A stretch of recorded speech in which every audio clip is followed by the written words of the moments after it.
Hello, everybody. Howdy, howdy. What's going on, everybody? Welcome back to the Stellar Series. Dolan here, joined by the one and only Bubble Man. How you doing, Bubble? It is a pleasure to be here, and it's been a long time since we've been in the same casting booth together. Indeed. It's Wild things have happened. 2018, 2019, maybe? I think so, yeah, at least 2019, probably. It's been a minute, So but I'm excited to come back. I'm excited to be casting with you again, and we've got a stellar match between two teams that are fighting for a chance to be in top 3. yeah, and it's a really interesting story here for Jashin and Konrei specifically. I was on the call for their round of 16 match, which they fell to the number 9 seed Washington Toa, and have run the gauntlet here, and now are in top 4, have a chance to get to that top 3, as you said. It's kind of an incredible lower bracket run here from Jashin.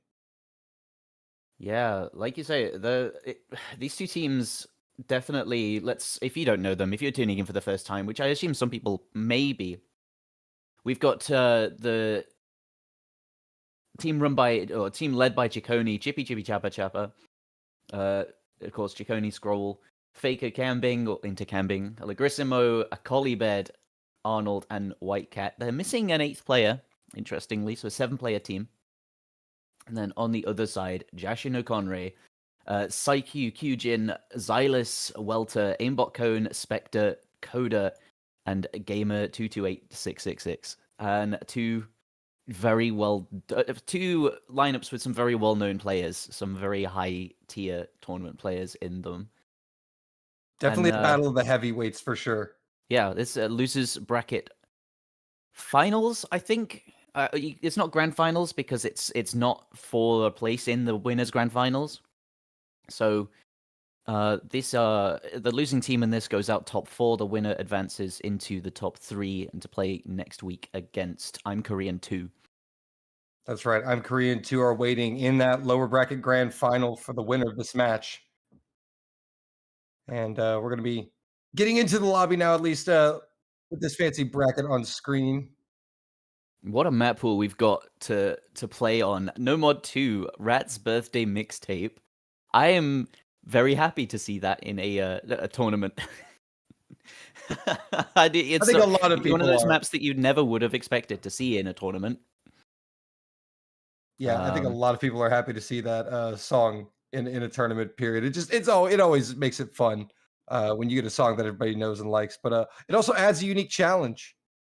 It does, actually. There are a few places you can trip up in that map. And, well, most of this pool, there are places that you can trip up and real choke points in pretty much every map on this listing. Truly Love, Hidden 1. Again, you would never have expected to see that in a tournament, but with a style such as this, we can play around a little bit with these chokeable maps, because it's 1 versus 1 in that setting. So it's the player who can play the best, period. It's not like the greatest rate of success on that choke point.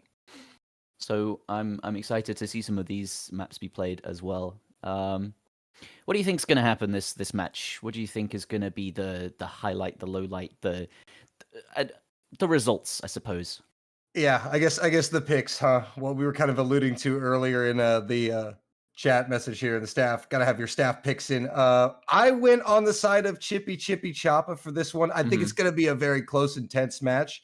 But again, it could all just really come down to how these picks line up. And I notice you are the lone Jashin supporter here. I rep my boy Xylus. Xylus, quite the player. And they definitely have a shot here. You know, they're not bereft talent, as we've alluded to here. They do have some great players situations. Yeah. Their team just pops off on speed, and they can have some real good solo performances. Again, this isn't about like a full team performance here. You don't have 4 players in at all times. You have these pop-off performances from the 1v1 player or the 2v2 team up that go in for, you know, some of the maps that really are quite high skill level. You can have these pop-off performances like Scarlet Tempest in DT2. I could easily see Xylus and Aimbot Cone destroy that map. I mean, I can see it from the other side as well, right? They've got Chiconi, they've got Scroll, they've got a Colibed, Arnold. It's a crazy team that they're up against. But I don't know. I'm repping the underdogs. Hey, we love a good underdog story. But you went with the fortune favors the bold. Isn't that the saying? Yeah. Right. Yeah. I get. Think of my stock prices if I get this, or think of their stock prices if I get this right. Wait, you have stock prices now? There's stocks in this? There's an OC Stocks website.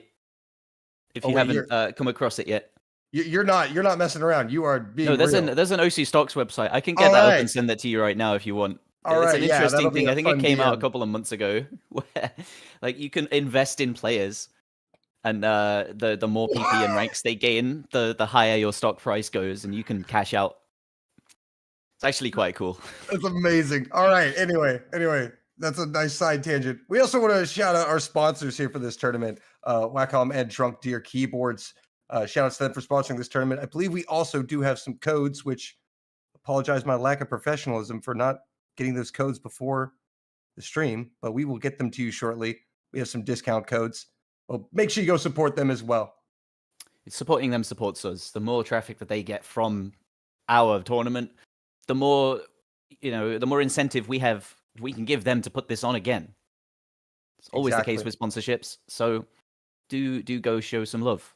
So that code, we have the codes now. It is code SSOT40 on Wacom's eStore for 40% off the Intuos series, and use code OSUGO, OSU ! Go !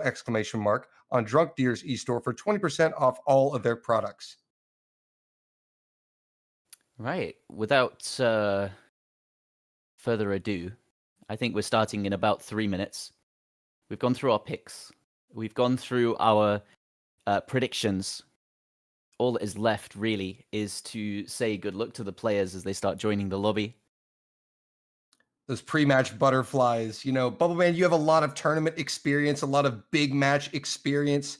Now, this is obviously a unique format, the Stellar Series. There's another thing we need to mention to our viewers is that this map pool, your no mod 1 is not generic no mod aim. It is no mod 1v1. No mod 2 is no mod 2v2.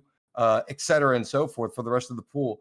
So it's a completely different format than we've seen, but the nerves and pressure factor, that's still going to apply, and that's still something you're familiar with. How are these players going to deal with that going into a big match like this? The 1v1s and the 2v2s are the ones that really rely on that peak performance from a player or two players. So they're the ones that you want to watch for, well, pop-off performances, yes, but also it's the most likely place that you'll see underperformances as well. Whereas you can rely on your team a lot more in the 3v3, 4v4. And remember, this is team size 8. None of these teams will have more than half of their players in at any one time, which means that people can be out of the lobby if it's not their skill set, practicing what is their skill set. So if there's a reading pick going on, the speed players are out of the lobby playing the speed map to then pick it, go straight in. You can bring a lot of strategy with that sort of system. I'm excited to see what that brings. We saw yesterday in the Korean 2 versus Suntan match that there were players that were just sat in the lobby the entire time, right? So maybe not maximizing what they can bring to the table in terms of strategy, but if you have these players that have to sit in the lobby at all times, you can't use that strategy. You can't think too hard about it. You just have to go, okay, pick this, let's go.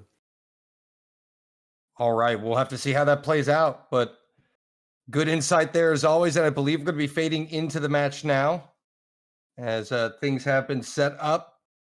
We have done our necessary stall job long enough as casters. No, it's always good to get your insight on things as a tournament veteran, and here we go. I love the graphics for this. So high level. That's gorgeous, isn't it? I mean, it's kind of the reason I signed up. Totally didn't know it was going to be like a pro tournament. I just saw the graphics. We'll get more of this going on as the scene continues to progress, I'm sure. But we're going to get into the pick and ban phase now, so going to see how this stacks up. We're picking first, so remember that we pick a map each. This is to replace the protect, right? If you would have protected the map, it would have been picked at some point. You can kind of pause it. as a theory, but having them play it straight away before the bans happen means that, you know, you get that protect out of the way. You don't have to waste time on that when you know it's going to be played later, or hope it's going to be played later. And then you start banning. So we will see both teams pick a map first. It will be Jashin no Konrei, I see, that wins the role, or wins the initiative, I guess, and it's their pick. What do you reckon it's going to be? Well, again, this team was very good on speed. I mean, we noticed that right from the get-go in their first match. This is a speed team. Now, obviously, like you said, we've got Chaconian and Intercambing on the other side. A lot of great players on chipi chapa. But I feel like if you are a team like Jashin no Konrei, where you lost your first match and have made this incredible lower bracket run all the way to top 4, you're going to be coming in with kind of, you know, we've done better than expected, right? This is an amazing run. We have nothing to lose. I think fortune favors the bold, like we were talking about earlier. I think they're going to go right into speed, and they want to test where chipi chapa are at on speed, because you need to know how they are on your specialty on the day. I mean, you look at it on the other side, though. They've got Chiconi, they've got Intercambing, Akolibed, Arnold, so they can put up a 4-man speed roster. It will be hard rock, though. 3 waltz. I didn't expect that.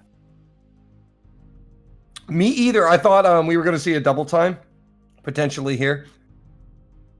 Or maybe some no-mod streams, but Hard Rock 2 is the pick. And we'll see how this lobby stacks up here.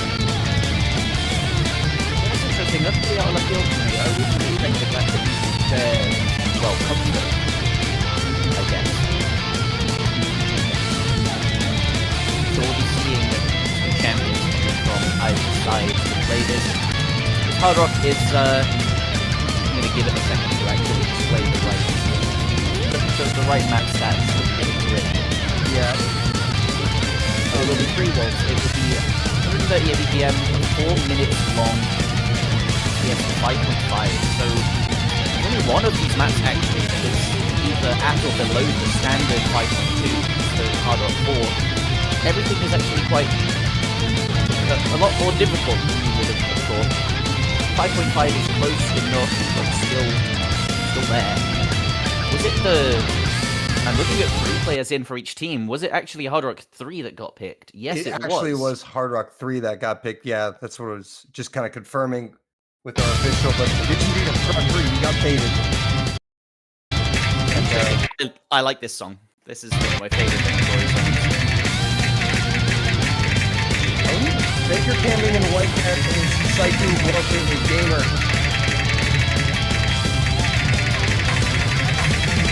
Okay, so let's reassess then. We've got streams at CS 5.9. 75 BPM, 5 minutes long, so a very much consistency test on this one. Konrei is going to be the first one to fall here. Actually, Psycho was the first one to fall earlier, but another combo advantage will swing back towards Jashin no Konrei.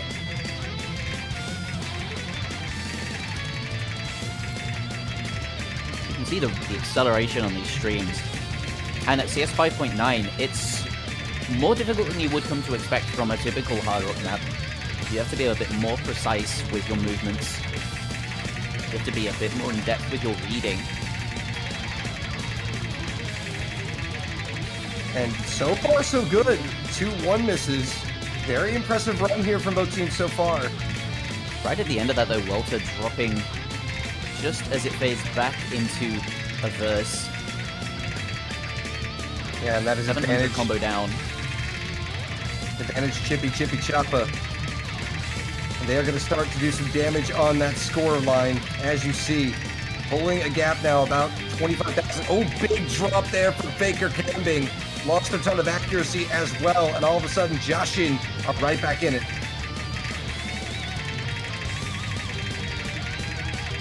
Chorus comes in. You can see the extended space streams. Really easy to chain miss on something like this. None are found. Oh, Psycho. Just it fades into the bridge.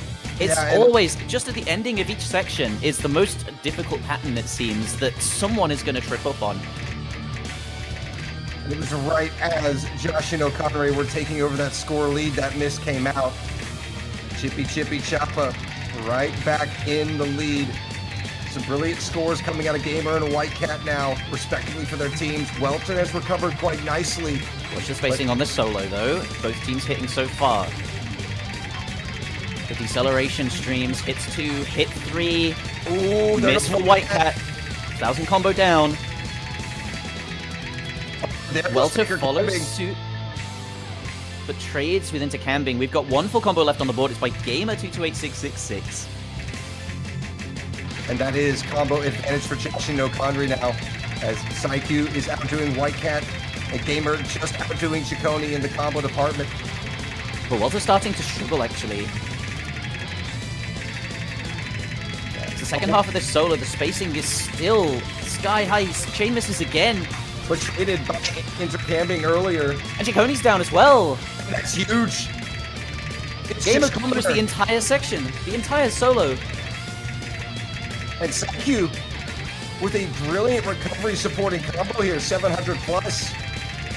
And all of a sudden, Jashin no Konrei doing damage, major damage, 70,000 points plus.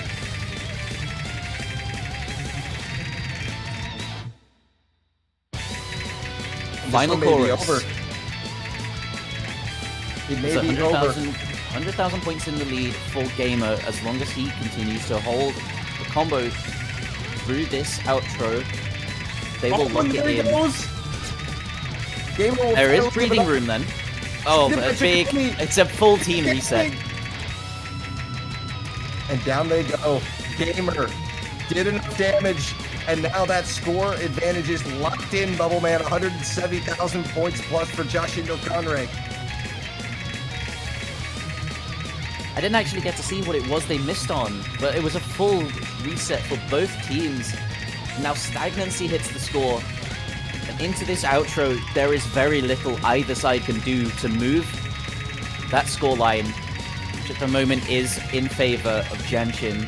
They will put their first point on the board, it seems. Welter and Gamer are gonna miss here, but not enough time here for Chipi Chapa.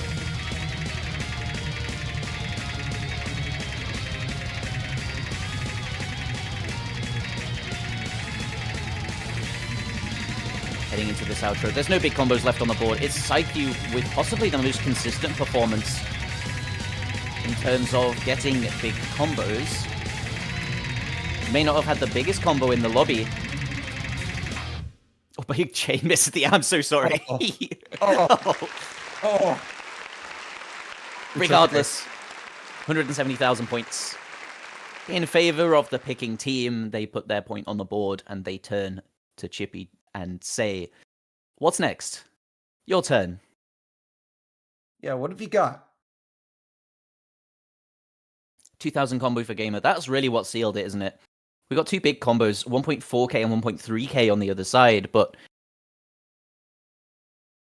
the team performance wins the day on that one.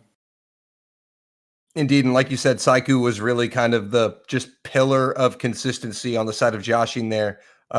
He got some big combos. He got 1k, 700, 800. It was all unfortunate misses. Welter struggling a little bit. We did see that, but putting up enough of a scoreline just to push Saiku and Gamer over the line.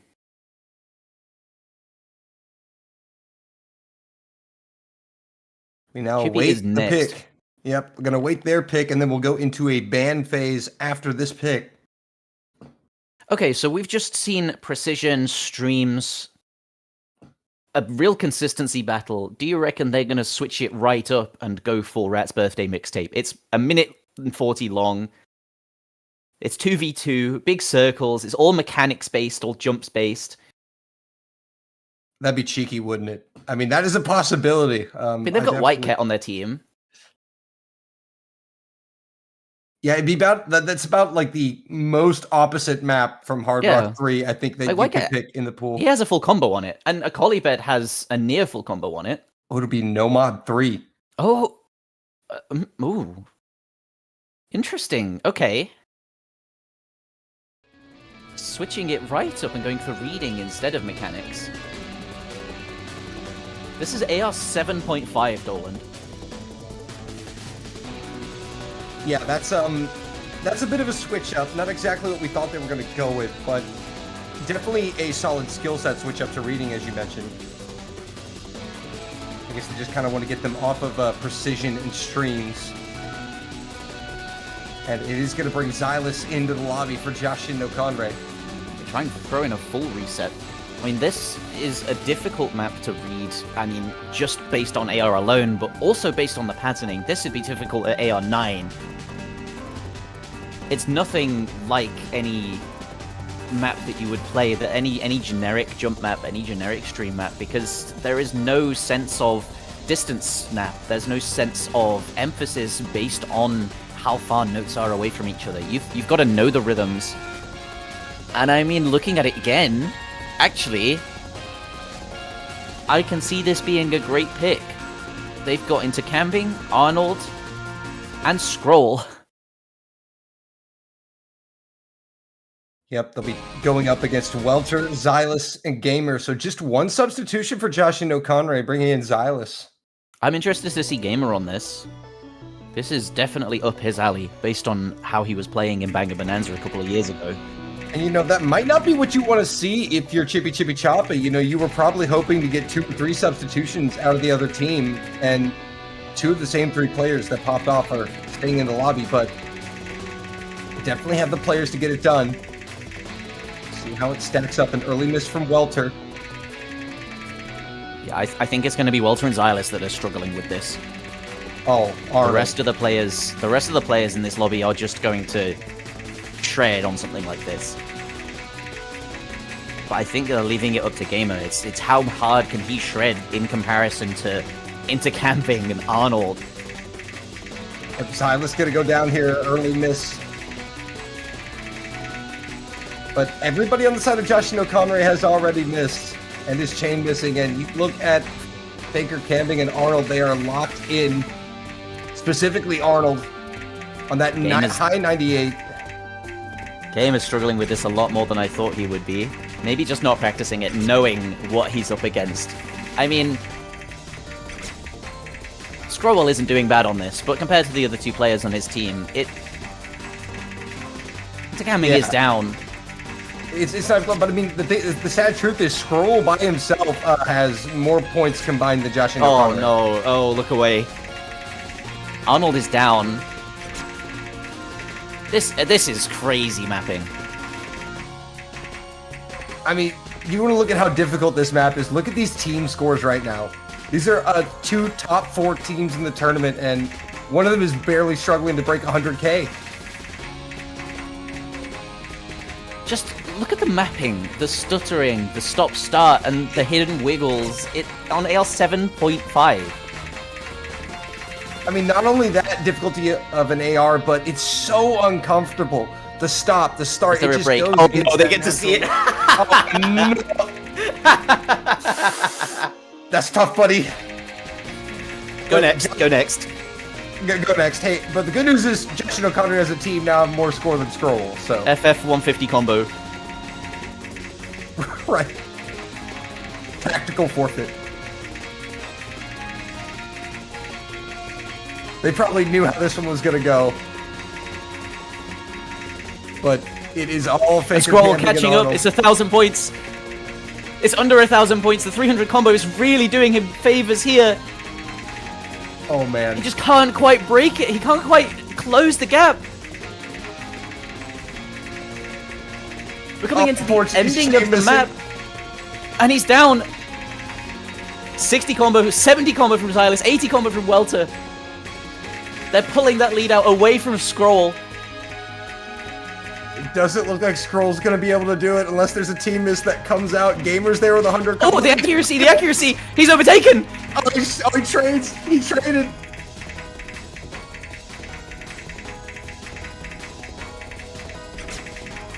It's 200,000 points. He's 4,000 in the lead. The accuracy is really not there. The chain misses from Welter. The opportunity is there. He just needs a good couple hundred combo. He's got it. He does have the score lead. Jashin have been sat around 190k for the last 30 seconds to a minute of this map. They are really struggling with this outro. If they knew how this was going to go, well, they didn't know it was going to be this bad. They're catching, though. Nearly at 200,000 points. Scroll at 203. Yeah, Scroll's got to be careful. Losing some points here. With those chain misses. He nearly hits the entire outro. It's 4,000 points spin to win. Spin to win. Spin to win. Oh, no. You can't beat 3 people spinning with just 1 spinner. Unfortunately, Jashin take the point against Scroll. But that's not really what the tournament was. I mean, it was a 3v3, and on the other side we got Faker Kemi. We got into Kemi with 300,000 points. He actually beat Arnold on that. He scored higher than the person that we all know for their ability to play things like this. I mean, you think of a map that is just a reading execution map. This is, you learn it and you execute.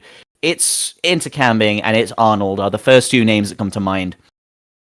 Above all else, really, they're the people that you've seen put up incredible performances on things like this before, and they do it again. It was going to get banned if it didn't get picked, and well, 244%. Yeah, that kind of tells the whole story right there. That is all you need to know. But now at the ban phase, it's going to be free mod 4 getting the boot here from Chipi Chapa. And now Jashin Konrei will have a chance to ban. Yeah, 220 BPM streams, I don't think something that the whole team can perform on a 4v4. You have to put White Cat in on something like that even. So be careful with the consistency on those sort of more stamina intense mechanics maps.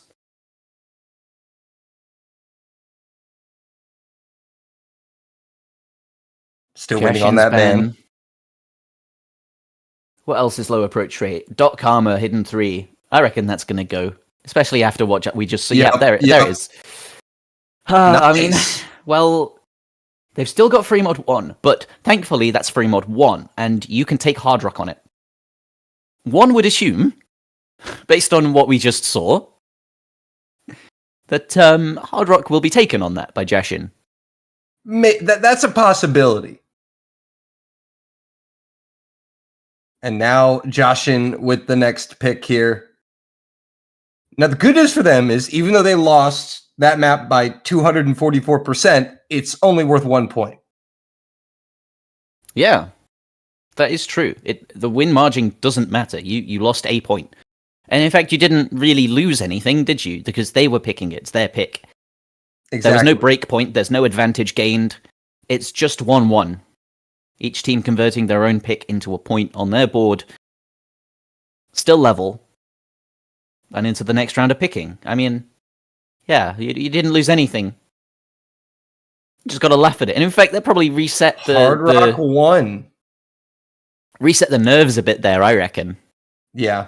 Laughing at trying to 1v3 any one of the other players. They are going to stick with Hard Rock.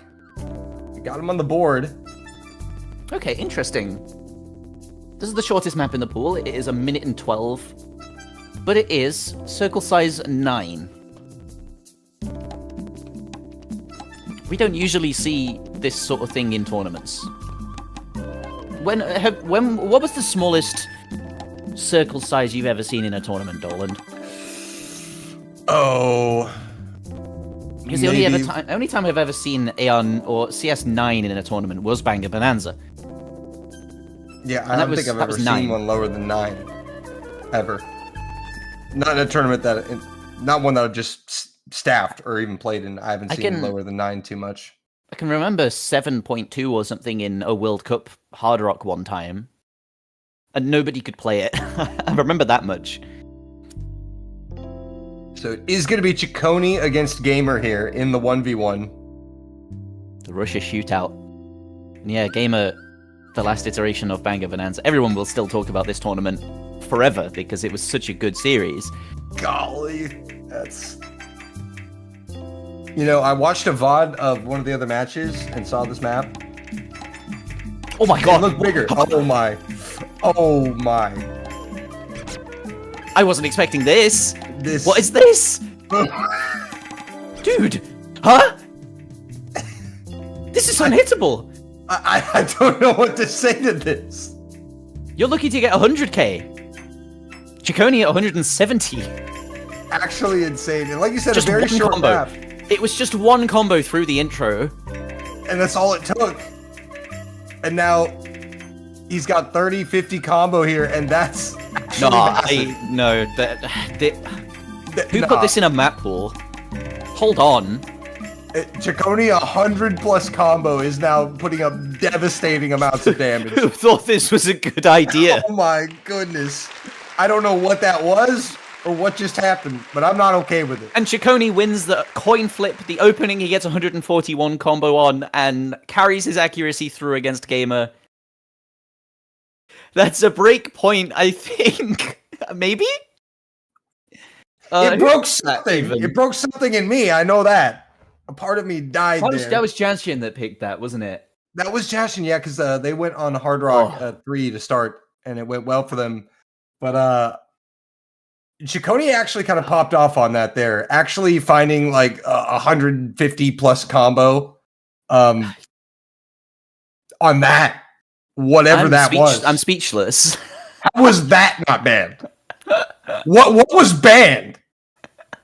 If that was played. Good lord. Double time 1 is the pick. I need a moment to recover from that. That was the most unexpected thing I think I've seen in casting. You know, a lot of people do their research before they cast matches. A lot of people look at the map pool, they go, yeah, this and that, and this is the small circle size, or this is the hard part, and sometimes it is so much more fun to go in blind, not knowing anything, because you get... What was that? That was not fun at all. Anyway, let's switch gears here. Chrono Diver, AR 10.5. OD 9.9, so a lower OD than the map we just saw. Oh no, I lied. The other map was OD 7, as it should be. That's 8.37 stars. This is the hardest map in this map pool. Fitting it being a 1v1. There's nearly 280 BPM, so here's the speed. You chuck your speed player in on this. And it is going to be Chaconi against Xylus.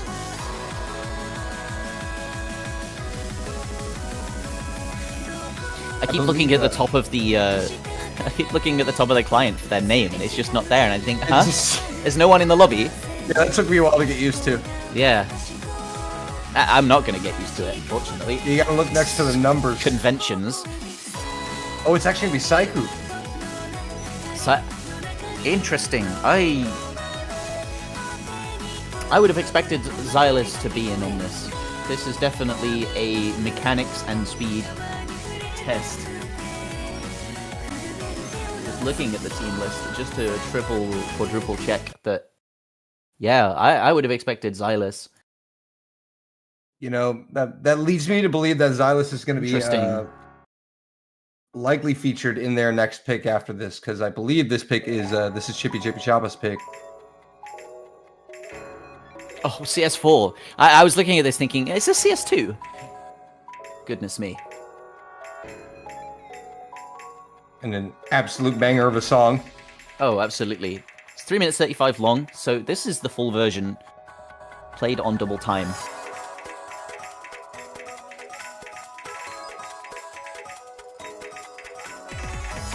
So far, so good. A slight ACK advantage for Chaconi at the moment. Funnily enough, this is the first CS4 map in this match, with 4 maps in. That's crazy. Pretty generic start. Triples here and there. Both players hitting these jumps. And if this is gonna continue, this dead heat. It is Ciccone with the better act. Only 2 100s at the moment. But 2 FCs, so it's gonna come down to a single miss here. And that's definitely what Saiku's banking on. Oh, there goes Saiku. On those quick triples, we'll find not a miss. aiming quick enough to hit the slider underneath the triples. You saw it was a 50, so he's still on, not anymore. He was still on an S rank. Ciccone, though, carrying on. He's well practiced on stuff like this. Yeah, now, unfortunately for Saiku, it is going to take a meltdown here from Ciccone. I mean, if you didn't expect something like this out of Ciccone, I don't know what rock you've been living under. He's been in the top 10 for, I think, over a year at this point. Yeah, just looks so comfortable and locked in on this 2 100s. I mean, what more can you say? The door is still slightly ajar. The accuracy not really doing Saiku any favors. Yeah, that's the problem. Saiku's going to be solely relying on the combo game, and down goes Ciccone finally on that stream. But unfortunately, Saiku traded and now only has about a 10 combo advantage, and that's just not going to be enough. No, completely mirrored. Miss again for Saiku. The lead really has not been contested past that first miss that Saiku came through with. And into the outro. Like we said, it's all Ciccone here. I mean, this is you expected him to eat on a map like this, and 5 100s in a single miss.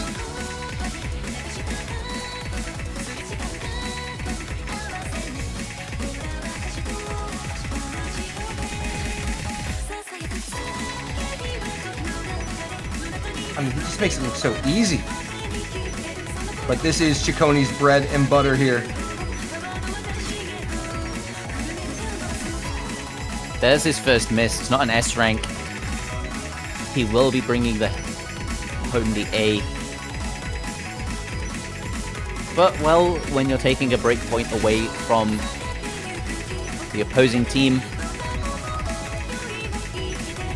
all you need to do is play better than the other side. Outperform your opponents.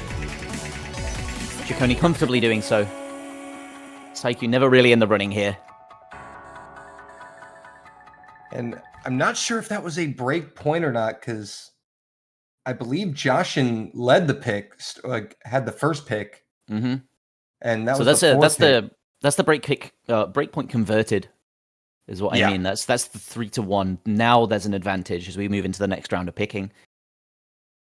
Indeed, yeah. And now Jashin and Konrei going to be on the back foot here. Saiku, valiant effort, but Ciccone just too strong. 713,000 points. It'll be enough. It was so dominant that the computer does not know the correct percentage. Looking forward to seeing what the next pick is going to be. If your theory is correct, Ouendan, and if it is that Xylus could have been playing this but preferred to be practicing something, what was he practicing? Well, that's the thing, is if he was practicing something, we're going to have to see it picked now. We got Scarlet Tempest, Taketori Hisho. It's important that it is picked now as well, because, you know, there's bands coming through next as well. After this round of picking, we get another band through, and those are the final bands of the match. We progress through the pool to the end afterwards. Yep, so if there's a map they feel like they have a definite advantage on, now is the last chance to pick it before it gets potentially banned. So we'll see what it is that Xylus may have been up to in the background during that double time map. He could also have just been warming up, because it's 14:30 UTC. Speaking as a member of the 14 UTC team, not everyone is awake at this time a lot of the time. Takes a moment to warm up. So if he got here late, if he woke up late, it was Scarlet Tempest. So you may have been right. Yep, they decided Also, yeah. to save Xylus for this pick here. Wouldn't it be funny if they just don't put Xylus in? I'd be shocked. I'd be shocked as well. I'd also be shocked if Aimbot Cone doesn't come in on this.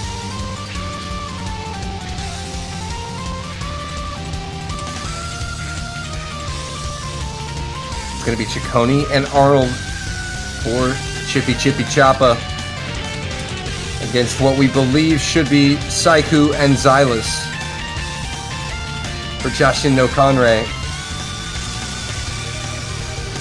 Yeah, I mean, again, Arnold is this weird player where you think of reading and you think of Arnold, but execution is really in his style. But you think of stamina, you think of Arnold. His speed is incredible, his stamina, his accuracy. He can just do it all, really. And it will be Xylus. But as you mentioned, Arnold, a jack of all trades type of player, and not just a jack of all trades player in the sense that, oh, they can do everything on an average level. No. Arnold can do everything on a near elite level across the board.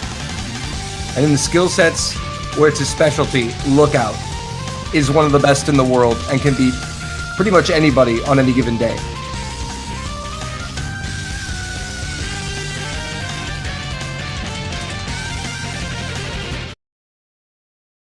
Very interested to see how this plays out because Saiku was playing pretty good at the start of this match.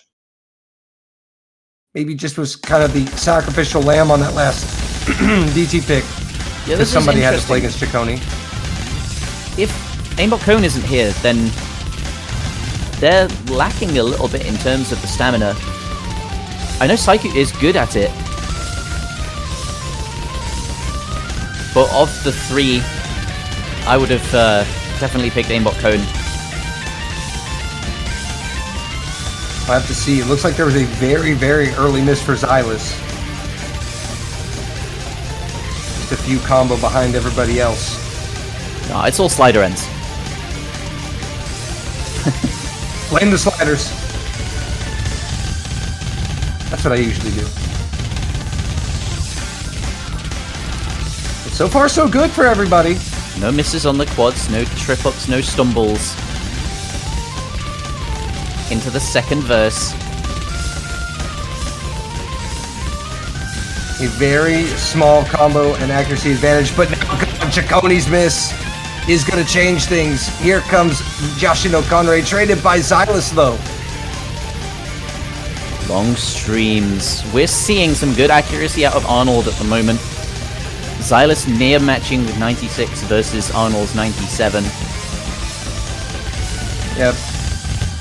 Saiku's act making the difference, but the FC keeping Jashin no Konrei in it. And again, the single miss is going to affect things here. And it's Ciccone again to break. And Arnold as well, so it's the full team, both players. And the gates dropping are open. The dam has given way. It is possibly the least expected player, Saiku holding the full combo through those sections. Lowest accuracy. That? You know, in a lobby with Ciccone, Arnold, Xylus, it is Saiku standing tall here on this double time pick. Combo gaming defined here. Will there he goes, give down. It up. Xylus, though, there to hold him up. But the job has been done. Yeah, like you said, we've still got time. We've still got an entire outro to go. So any chain misses, accuracy drops as well. It's important to watch out for them, especially with nerves at play. Saiku, of course, was holding a really high combo, so any accuracy drops from him will drop the score much more than they would on any other player. Xylus is down now as well. Oh, wait a minute. The door is still open here for Chippy Chapa. Ciccone and Arnold cooking up some combos. And they may just have enough time here. Oh, man. Oh, Arnold's going to go down. That's going to hurt. Only Ciccone. And Xylus doing everything he can to stop Chaconi in his tracks. Saiku desperately rebuilding, but down goes Chaconi! And the outro hits. It's 250 BPM stream map. It belongs to the picking team. Jashin or Konrei will take it by 100,000 points. That is not the win for Chipi Chapa. The graphic deceiving us there. A solid win for Jashin no Konrei. Just over 100K. And really impressive stuff out of Sigi. Or, excuse me, not Sigi, Saiku. Saiku. Last time I casted Jashin no Konrei, I think it was Sigi Zeitfrost. I don't know why I said that. Saiku. Sigi Zeitfrost.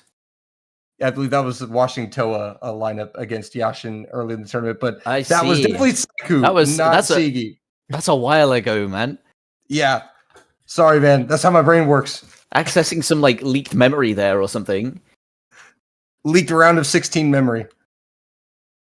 But it was indeed Saiku. It was. Putting up the best performance there. And I was talking about him beforehand. I would have picked Aimbot Cone over him, but, well, if it's within his skill set, well played. Well done. I'm very impressed. Aimbot Cone is still here. We may never know. We may never know. But the last pick before our second ban phase, coming out of Chipi Chapa, Fremont 3. Sentimental diff name. I like that. Gotta love a clever diff name. 200 BPM. Just below 8 stars, 7.86. And another long one. It's 4 minutes and 20 seconds long. Nice. But it's free mod. And it's a free mod 3 pick. So 2 mods for either team, as far as I'm aware. Yep. And you can hear the jumps.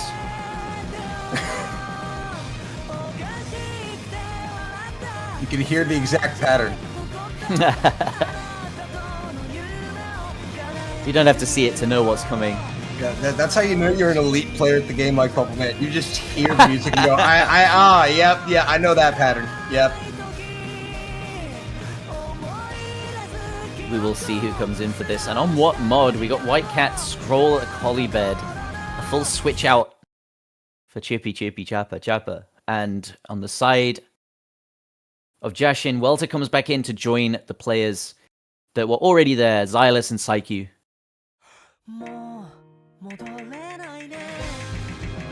Yeah, it has been pretty much the same kind of core roster here the entirety of the way for Jashin no Konrei. We see... And look at the full switch up of go from stamina straight to aim. You've got an entirely different aim roster in...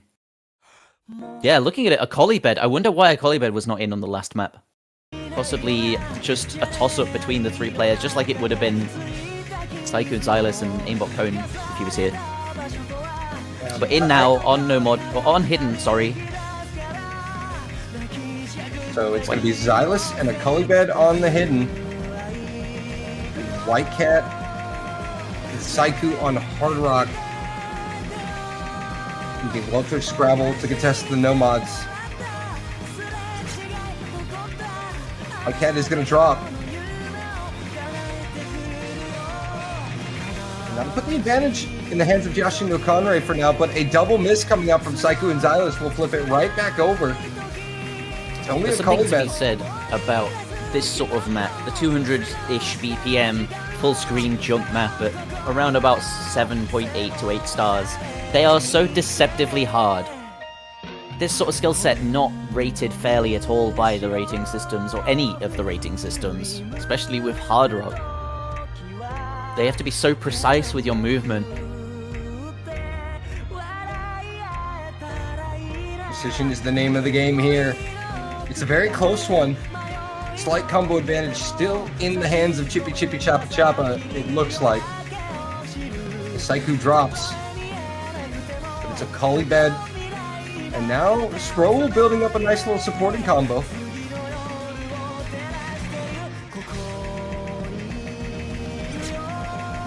The next jump section, Welter's down. No combos left apart from a Collie Bed. It's literally everybody down except for Akali bed, as you mentioned. Everybody else finding multiple misses on that section. And yep, Akali bed hits that too. That's just going to be it. A solo carry here on the back half of this map from Akali bed. This is quite a pop-off score. Yeah, and to put in perspective how difficult it is, look at all the other players. These are top players struggling to find a few hundred combo. And meanwhile, you have Akali bed with, you know, just a casual 1,000.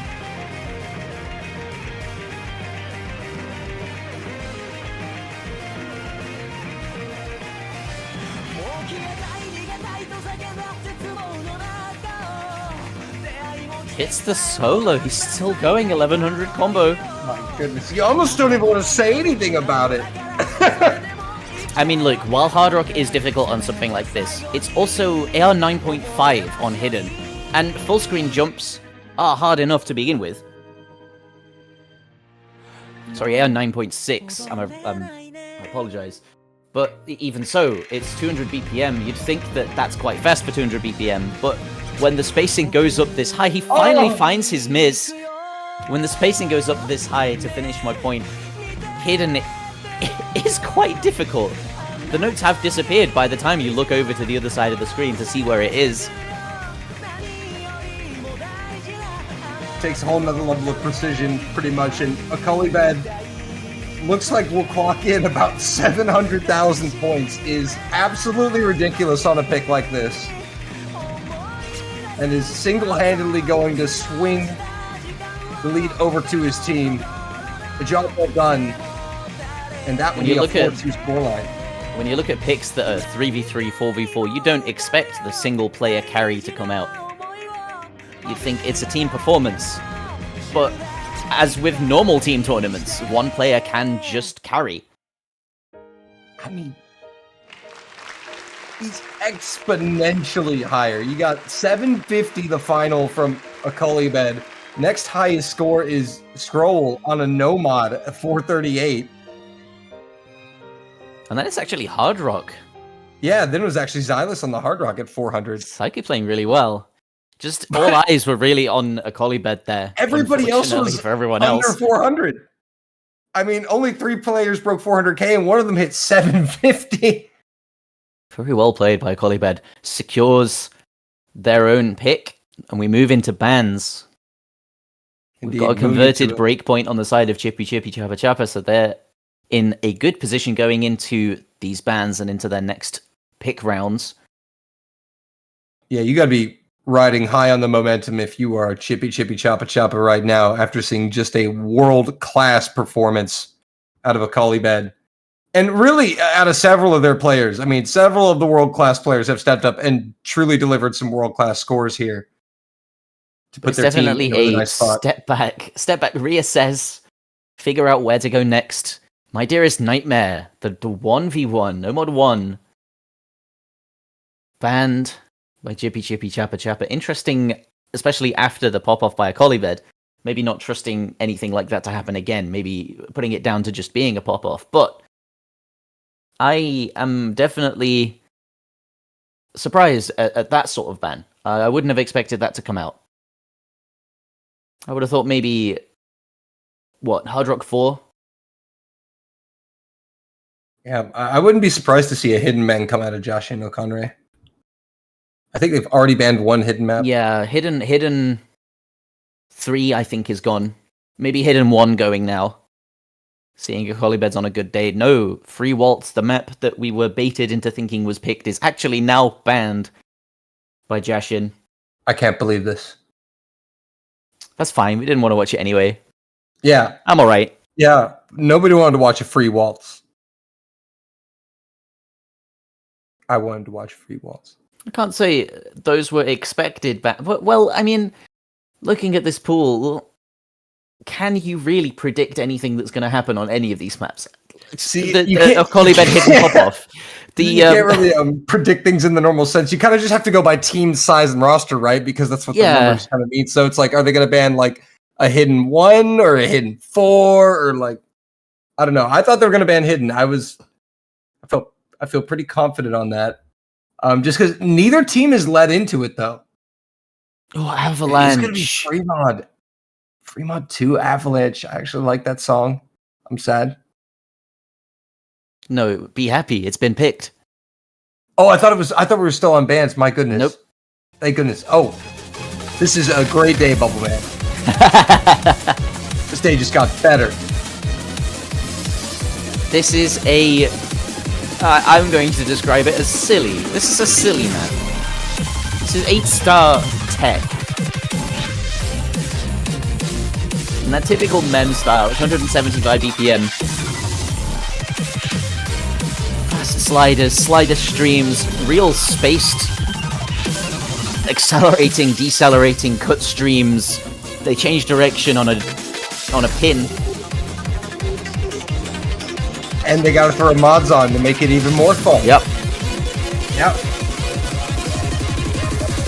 See who's gonna play the hidden, who's gonna play the hard rock.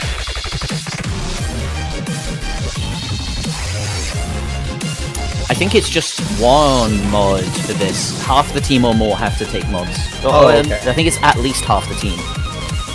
Which means in a 3v3, at least half the team being 2 players. But in a 2v2 scenario, that's gonna mean we have one mod apiece with one mod. Unless, one team just wants to be Giga Chad. I would not.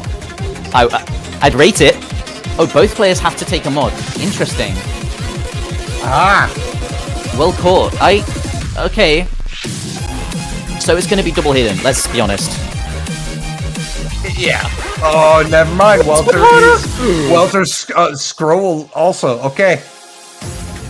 Is it both players have to take one hidden, one hard rock? Because that would also make sense, but also... Nah, you don't hard rock this. But also, nah. Put that on a t-shirt, please. Xylus and Arnold taking the hidden. It is one hidden, one hard rock. Okay, I knew it was true to begin with, but I didn't want it to be true. I was definitely going off gut feeling. This is stupid. So after Hard Rock 1, Pokemon does not like Hard Rock anymore, apparently. No, look at this. Look at these cut streams. The spacing changes. And everybody now has found that Mrs. Xylus is the last one to go down after 300 combo. Now it's Arnold finding some form here with 200 combo. Everybody else rebuilding. Chipi Chapa out in front.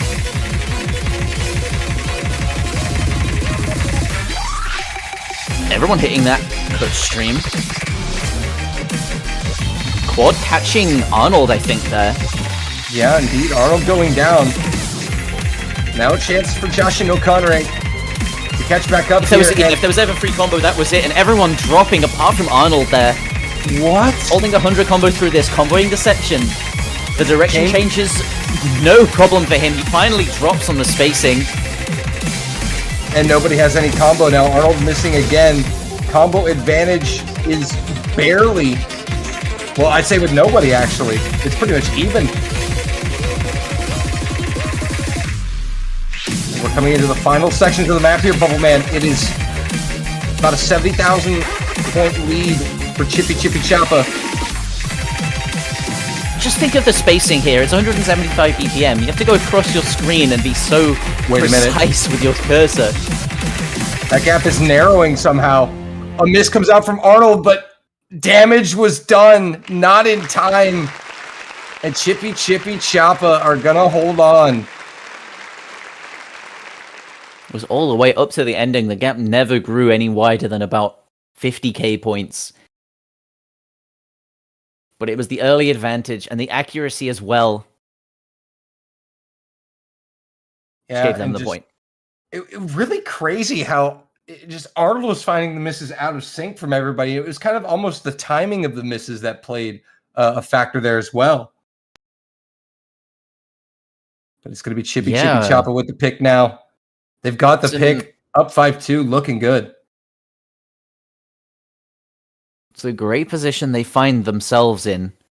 I mean, the differences in scoreline nowhere near as big as they once were.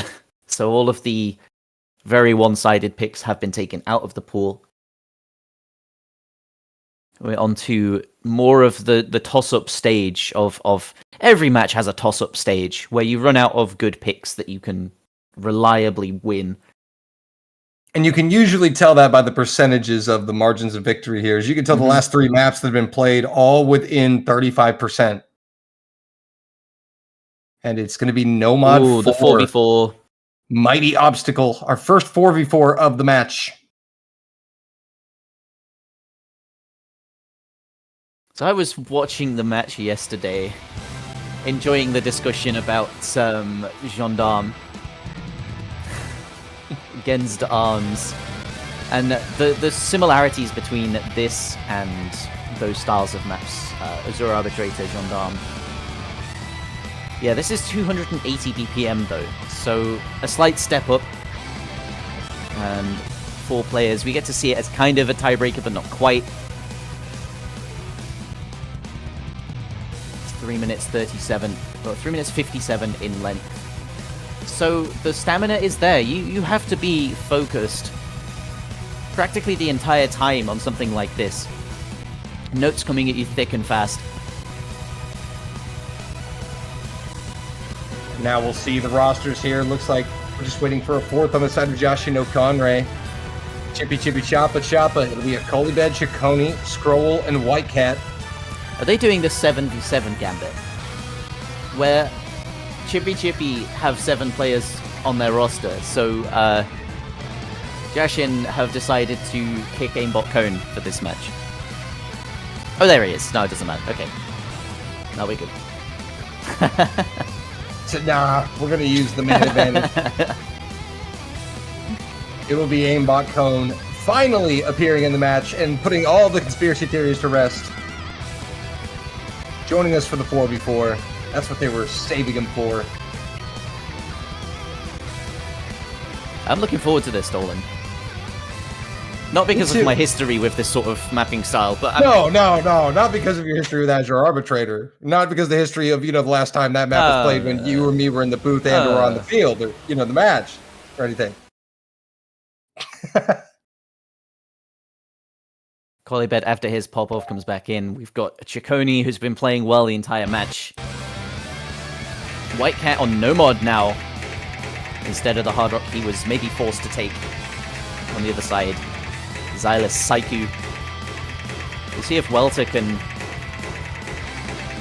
bring his average up. I mean, you see a player who struggles maybe a little bit in the lobby visually, but they're still the best option. They're playing way better than any of the other players on the team could have played that map. So yeah, maybe just coming out with a couple low rolls. But you got to give them more chances to find form and deliver that score. So far, so good for everybody. Scores relatively even.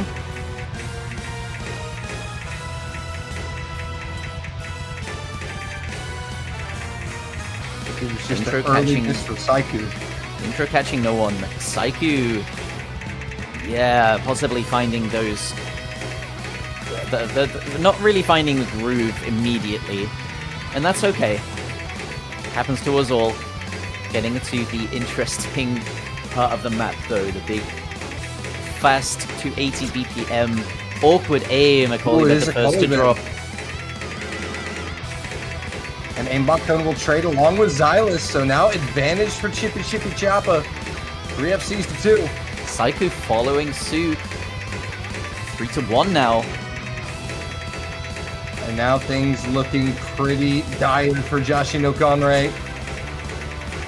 Kolibet goes down again, but that is not the player that they wanted to miss. They need one of the FCs to fall fast.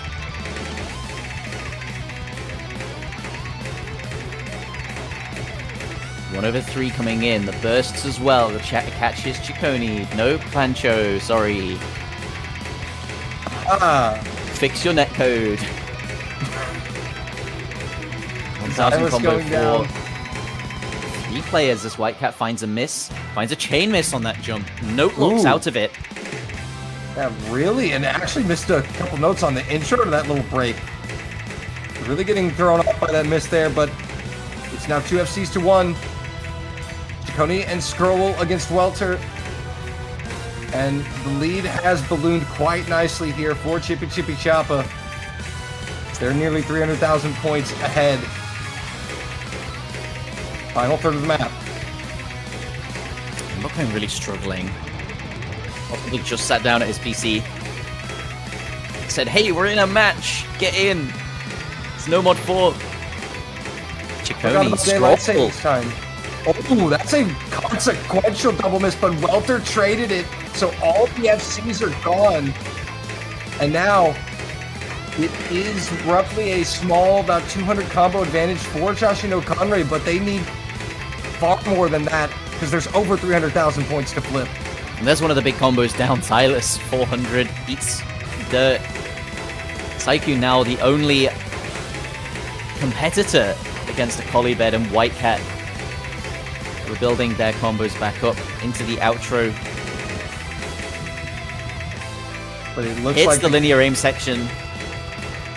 That consistency, that team consistency out of Chippy Chapa is too much to handle. Oh, White Cat. Oh, his cursor was over a note and he overtaps. Drops his combo. It won't matter too much now. We're into the outro. Yep, 500,000 points of score.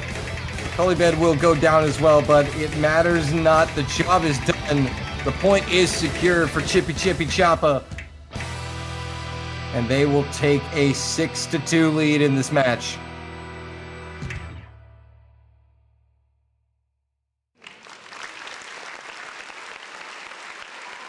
It was again the team performance outshining Welter, who, as I said, he brought his average up 600k, competing with everyone on the other team, but just not having the support he might have needed.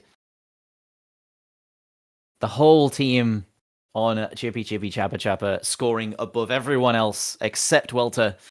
And yeah, you can't put your team on the back of a person who is performing about as well as the other team are. Takatori Hisho, a last stand, especially now Aimbot Cone is here. A good pick for Jashin to try get the momentum back. They've lost 2 breakpoints now. So this is really important for them. Yep, very important. Their last stand, as you said. I love the song choice as well. Dolan, would you not say this is similar to the map that just got played, however? I would have to say it's quite a bit similar. Definitely involving speed a bit more, but the aim is really important as well. You need to keep combo if you want score, not just accuracy. 288 BPM, similar to the 280 that just got picked. If you know this map, you'll know that it's old style. And we see Arnold checking in for this one. That does not surprise me. Yeah, this is his bread and butter. Yeah. This map actually approved in 2011. So this map has been ranked, has scores from 13 years ago on it.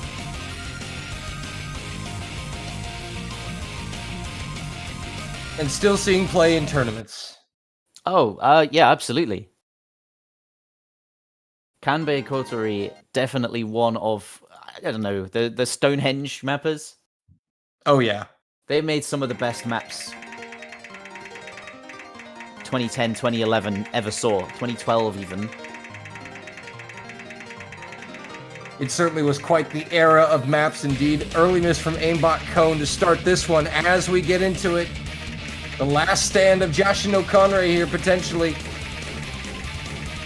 Unless they can convert.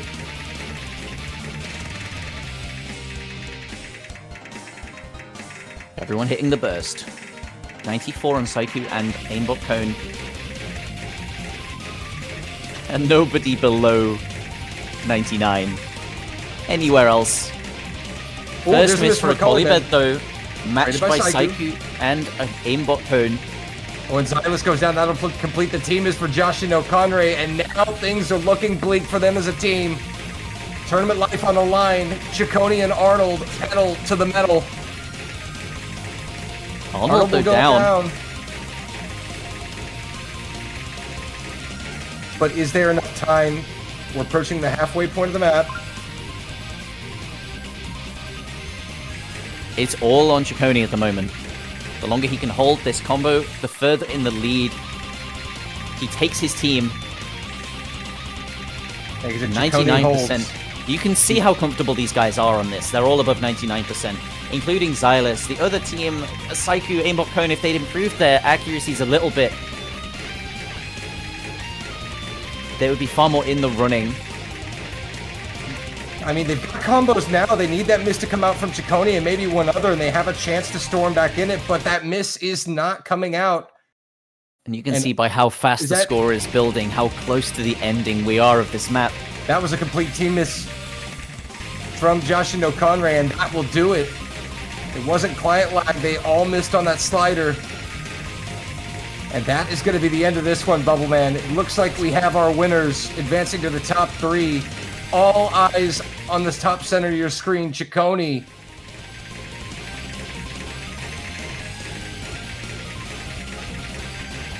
Yeah, he's nearing the full combo, hits the last jump. It's just the bursts left to go.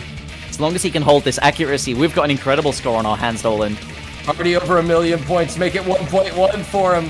How high can he push it? It'll be a full combo. Signed, sealed, and delivered from Ciccone. 1.183 million points. And the win for Chippy Chippy Chapa Chapa. 7-2. And what a match. Just a clear skill gap, I guess, between these two teams. Yeah, a valiant effort put out from Jashin no Konrei, but it will be the end of a absolutely sensational lower bracket run from Jashin no Konrei. You really have to shout out Xylus and his team there for making it to top 4 even. But your winners advancing to the top 3 and advancing to face I'm Korean 2 in the Losers Grand Finals is going to be Chippy Chippy Chapa Chapa. Very well played from both teams. We saw some great scores out of both sides, some real pop-off performances. I mean, you can list them really. Would you like to talk again about the big difference picks? I don't know what you're referring to, man. That no mod 3? Is that what you're talking about? That little no mod 3? It was a little bit, yeah. You could see one team just had the reading chops and the other, well, maybe more geared towards mechanics. Ignoring the reading, we can ban it out. We'll take the point deficit. It's fine. I mean, they started off strong, did Jashin. They had the first pick. They converted Hard Rock 3 into their point. And then after that, I don't think we saw Gamer in once. Maybe he had to disappear. Maybe they traded him out for Aimbot Cone. But after the Hard Rock 1 pick, it was like he disappeared. And then yeah. And also we saw a couple of those margins were just really unlucky, within like 15%. 2 of those maps that could have gone the other way could have made the difference. I mean, were they unlucky or were they lucky for the other team? Look, a Collie Bed, 750k on the free mod 3. Like, you could have had a pop off on any one of those 6 players on either side. Right. But well, the team performance, was really the notice of the day. The full 550 to 600k on no mod 4. The team performance on, no mod 3. Yeah, I mean, that's just tough. And then there was Hard Rock 1. The fact that somebody managed to almost get 200 combo on that was ridiculous, and that map is going to be in my nightmares. Never put something like that ever again in a tournament ever. But sealed out.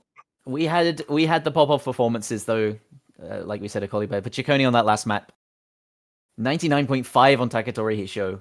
On demand is a crazy score. And they move on. 7-2 Very well played by both sides. Again, commiserations to Jashin, but you're out in 4th place.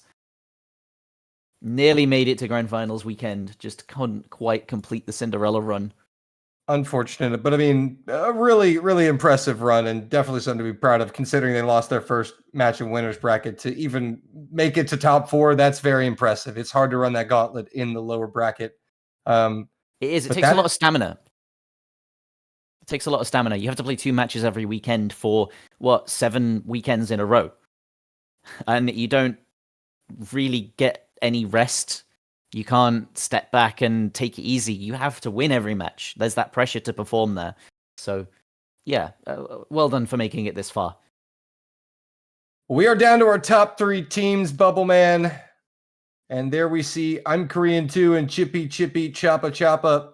That'll be your lower bracket grand final. The winner will advance to the grand finals to face Suntan, who await the winner of that match. But we've got to give those 3 teams one last map pool, Bubbleman. And I believe that's what we have coming up next. I'm excited to see this. Considering the style of this tournament, how the picks are laid out, how the pools are laid out, I'm interested to see what people are going to have to 1v1 on, what you're going to have to put a team up for. It's going to be a treat, Doland. It's going to be quite the show. We're going to give them a map pool and set the stage for next weekend, which will wrap up the tournament, obviously being Grand Finals weekend. But before we do that, we want to thank our sponsors once again, Wacom and Drunk Deer, and remind you of the codes once again. Use code SSOT40 on Wacom's eStore for 40% off their entire Into Us series, and code OSUGO, that's OSU !Go on Drunk Deer's eStore for 20% off all their products. Support the sponsors. We want them to come back and keep supporting tournaments, so we can have these high-level tournaments for the best players in the world to come and compete in. And on that note, thank you so much for casting with me, Doland. A pleasure. It's been far too long. It was good. Yeah, let's do this more often. Yeah. I don't know who we got to talk to. Who do we got to yell at? Anyway, that's going to wrap things up. We'll get you a Grand Finals Mappool Showcase coming up here shortly. Stick around.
Good morning, good afternoon, good evening, everyone watching. We are back for the very last Mappool Showcase of SSOT this year. It's the Grand Finals Mappool Showcase. And boy, have we cooked up a spicy map pool for you all. I'm Dio. I am the head of map pools for this tournament. And I'm joined by my fellow map pooler, Miles, for the showcase today.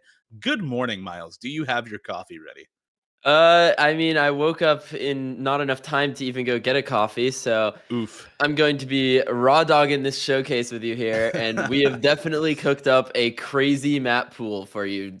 Honestly, the peak of the whole slot gimmick we have for this tournament is in this map pool, so I'm really excited to get into it. Yeah, I'm really excited for this map pool. There are some interesting picks. We've got some certified woey bangers in this pool. We've got some certified ridiculous picks in this pool as well. So I am ready to go for this showcase. As always, when you're watching these pools, you can expect it not to be slot pooled because having the 1v1s and etc. be the exact same skill set from week to week would make the tournament rather boring. So we're going to be starting off with something a little unconventional in the no mod 1 slot. Let's get right into it, and let's also get right into our first custom of the Grand Finals map pool. We've got Nibelungen by Graham, mapped by Errol, an 8.6 star stream map. It's not just any stream map though. There's some interesting patterns in this one. This is 8.6 stars, 222 BPM, AR10, OD10 no mod. I disagree with Taro. It is a stream map. Taro did the replay for this one. But I can see why you would say that it's not a stream map, because there's so much else going on in this map. There's Axel, D-cell, 1/3, finger control, tech patterns. This is kind of a mixed bag of lots of different skill sets, including aim control required to hit a lot of these 1/3 patterns. And I think that's a little bit synonymous with Errol's mapping style in itself. I mean, he loves making all these high-star stream maps that just require so much aim control to be able to play properly, and this map is no exception.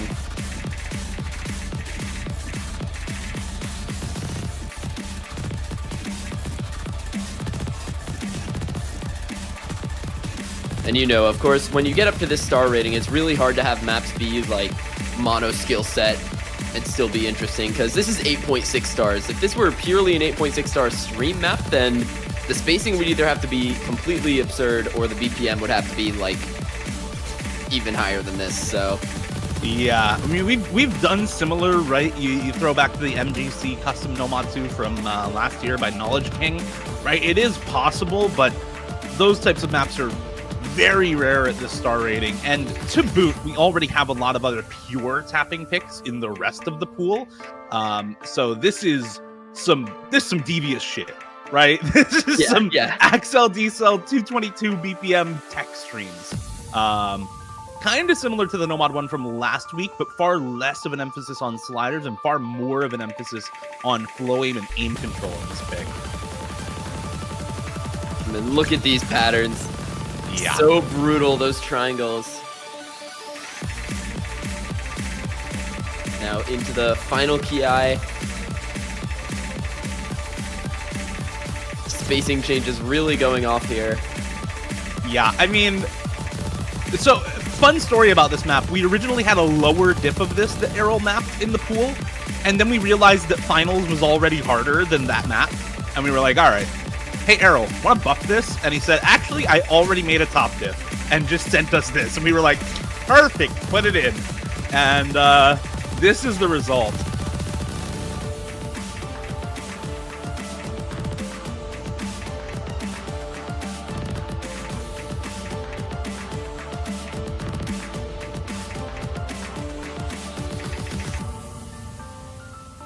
And there's your Nomad 1. Definitely a very normal aim map. Certainly some kind of aim in that map. Mm-hmm. Definitely Skyflame Nomad 1. But now we're going to go on to Nomad 2, which is a map that, honestly, in a sense, feels a little bit similar. We've got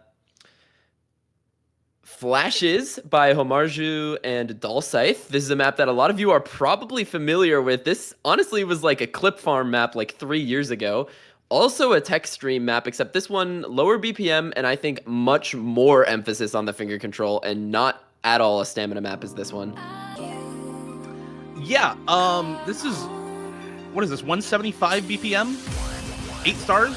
Yeah, Basically, whenever you see 175 BPM in this pool, you should be scared. Run. Yeah, Right, run. run. 175 BPM on 8 stars is so ridiculously high spacing that normal words don't do it justice. You see the quad cut streams in this map are just completely across the screen from each other. You see these, like, honestly ridiculous, like, almost clip farmy patterns. Like, this map is kind of ridiculous. This was very recently loved, like within the last 2 months. This barely got a leaderboard just 2 months ago. It's the aim control map. We were looking for alt, and we were like, okay, so either we use Suicide Braid or we find something that's higher BPM. And so we got something higher BPM. I've seen many players adopt a sort of gambler's mentality on this map where one of my good friends, I remember watching him stream, Blue, a former top player, I don't think has played the game in a while. I just saw him play this map for an hour straight on stream, and I'm like, dude, what is wrong with him? And he's like, I need to get the one run. And I feel like, I'm not sure how feasible it will be for many players to get that one run in the tourney match, but we put it in the pool to see if it's possible. Because we have some pretty good players in our Grand Finals stage, if that's not apparent. Yeah, the remaining teams for Grand Finals are absolutely ridiculous. The top 3 teams in the tournament out of qualifiers made it to Grand Finals, and all of their scores from qualifiers through the bracket stage really indicate a level of play that is above the rest of the pack, and this Grand Finals pool is representative of that. Yeah, I can't wait to explain ourselves for DT1. Yeah, that'll be fun. Yeah. With that mentioned, let's move on to the silliest map in the pool. This is still the silliest map in the pool, even with everything else going on. I'm sorry. It is silly. It's Gunga Aim. That is the descriptor on the sheet that we have for this, and you will instantly recognize that the mapper is Grand Senpai, and I feel like that's all that needs to be said. 205 BPM, 8.2 stars. This is only 1 minute and 30 seconds, and that's fine. Yeah, you know, every time I pool with you, Dio, I always try to wall you putting in, like, you know, Randy Senpai, these aim maps that are just kind of memey, but, you know, in a tournament like this with the players we have, I felt like it kind of fit this map pool. We did need just a map that is just pure aim all the way through, and this one gets the job done very well. Map poolers hate this one trick. Yeah. I've been teasing it all tournament long, right? We've been pooling ridiculous aim consistency all tournament long, and we've avoided the fabled Grand Senpai map. It's finally here in Grand Finals.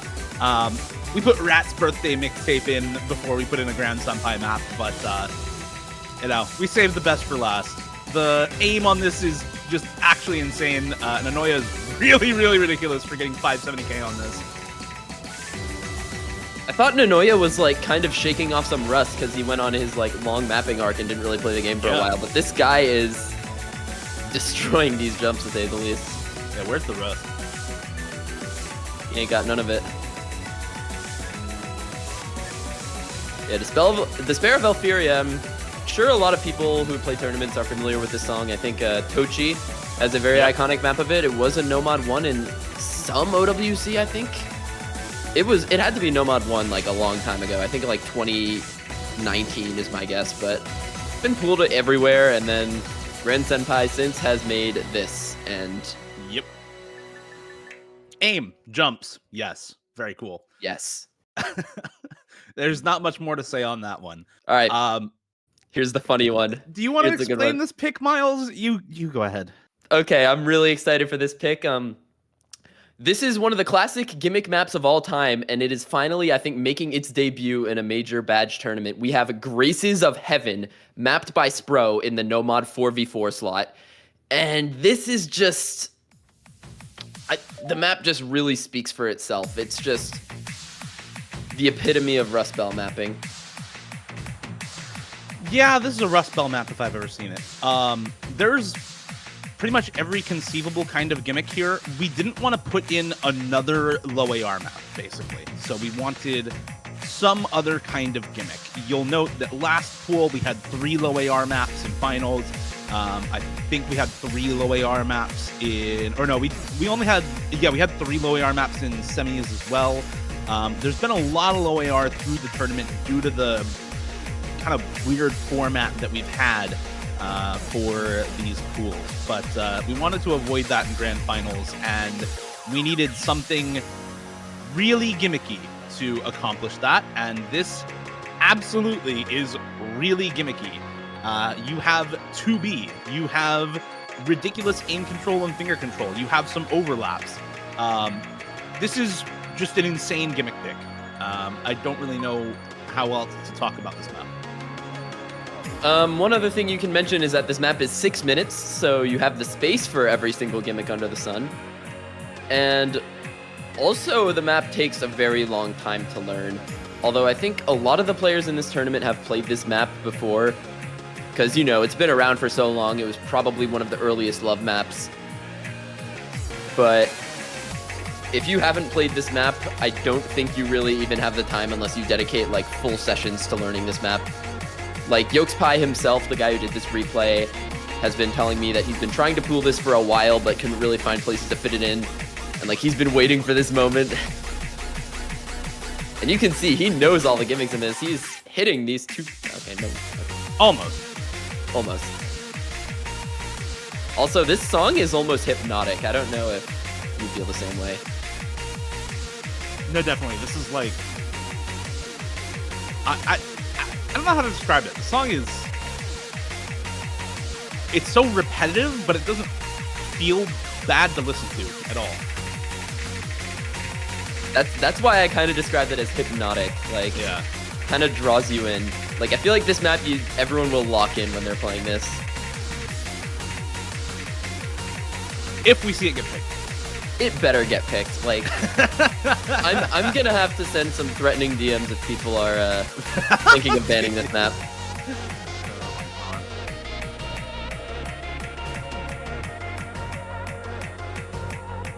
As with always, we tried to make sure that each of the mod pools are relatively balanced in terms of an even split between mechanics and gimmick. That holds true for no mod, hard rock, and free mod. Hidden is going to be a little bit more gimmick leaning, and DT is going to be a bit more mechanics leaning in this pool. This is also the longest map in the pool aside from Tiebreaker. This is 6 minutes long. Tiebreaker is actually over 6 minutes. So you do have a relatively long tiebreaker in this pool. And we still managed to keep the average length down to 3 minutes in this pool. So there are quite a few shorter picks in this map pool to make up for that. I'm actually astounded by that because, quick spoiler alert, this is not the only 5-minute map or 5+ minute map we have in the pool portion of this before the tiebreaker. Yep. We've got another very long map elsewhere in this pool, but the length played out really nicely for this pool. I think a lot of that comes from the rest of the no-mod pool. You have all 3 of the no-mod maps before this being 2 minutes or under. Yep. Which helps out a lot.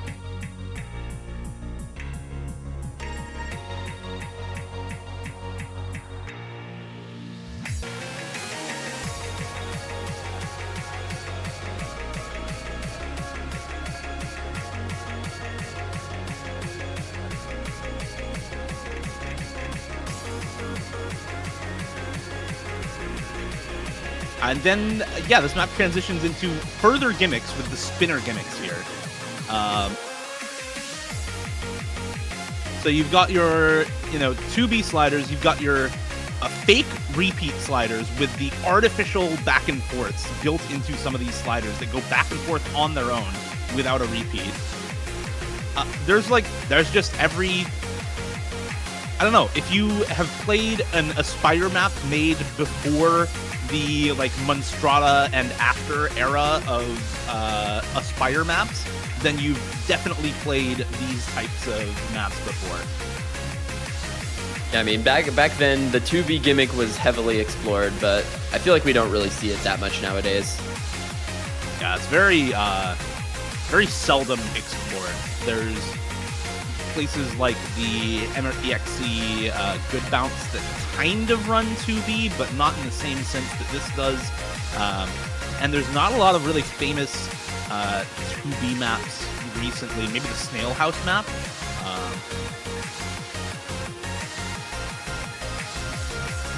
I don't know, maybe boomer opinion here, but I think like whenever I think of 2B, I just think of that Endless Tema Park, that dumb slider map from all those Endless years. Tema Park is so silly, man.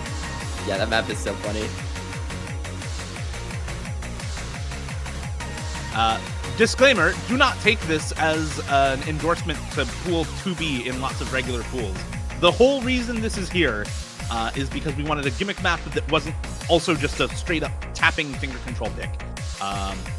And so we got something way out of the box.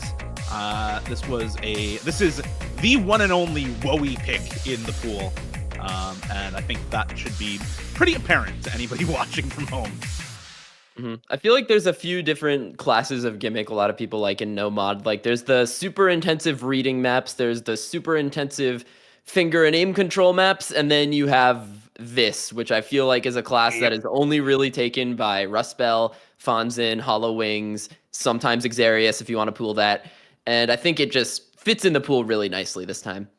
And now into a different category of gimmick, we have the crazy reading pick that I still think is the hardest map in the pool. This is the most absurd reading pick I've ever seen in any tournament, straight up. If it's not like easy invitational or something, this is the craziest reading pick I've ever seen. Let's Quartz by Niwashi. This is a custom map by Decktopia. Yolks Pie is getting 300k on this. That's how you know. It's, you know, you've seen Niwashi customs in the OS World Cup. They've been in places like Fremod before. They've been mostly finger control picks and flow aim control picks. Just slap AR8 on it. Yeah, look at Yolks Pie double tapping. He learned how to cheese this map and still only got 336k. One thing I'd like to say about this, mapped by Decktopia, I think it's underrated having a skill set being mapped by someone who is an expert at said skill set, because Decktopia, for those of you who don't know, very long time gimmick player for Team Japan and OWC. I don't think he plays too many international tournaments, but whenever you see him play, this guy's going crazy on the AR8, and he kind of knows it when he's mapping the skill set as well.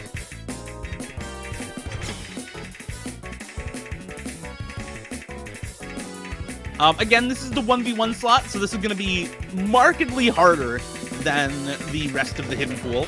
And I think this is even harder than the tiebreaker, honestly. That's debatable, but this map is extremely difficult. Again, it's like you're just taking a normal, quote-unquote, no mod 6 finger control, aim control sort of map and making more difficult to read patterns, slapping AR8 on it, and throwing it in here.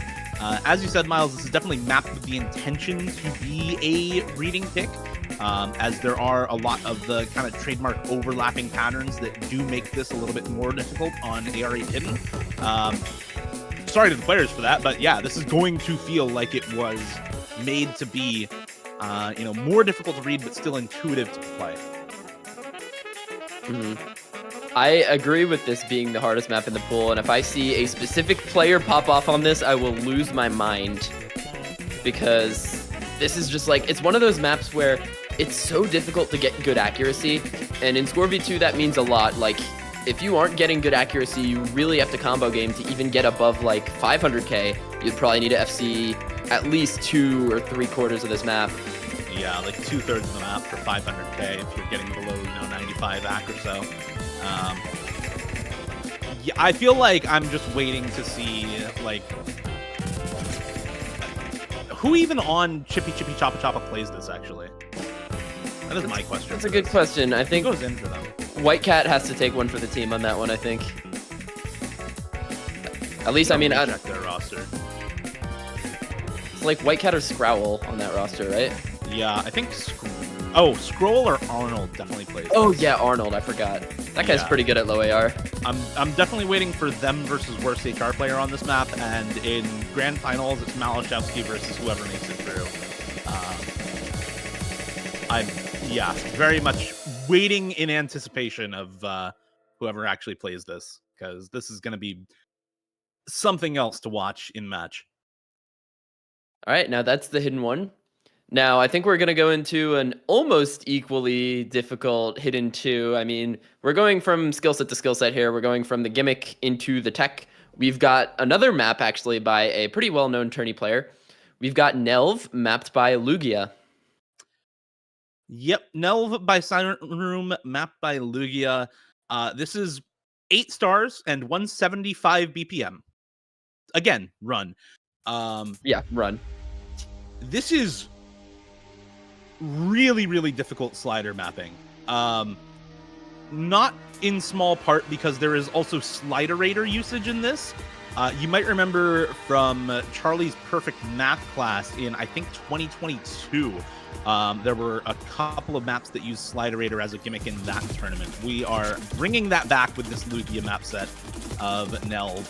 And even aside from that, this map's just really hard. You look at the aim control in the intro to this, and you should be scared.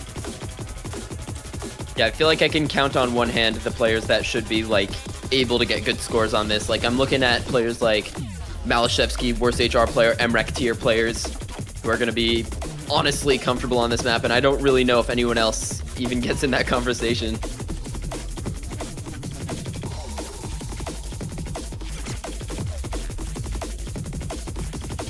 Because like as Dio mentioned, it's just like, it's not just a slider map. Like, the aim control, the speed in some of these sliders, like, you have to go after those slider ticks, like, it's just so rude to play if you're not so zoned in on your aim control. This map is rude. This map is rude. There's so much ridiculous snap aim involved in this, in addition to the just massive spacing on the streams and the super high velocity on the sliders. Yeah, Kurochi on this type of skill set is usually rock solid as well. Like, 261k on this from her, like, this map is unbelievably hard.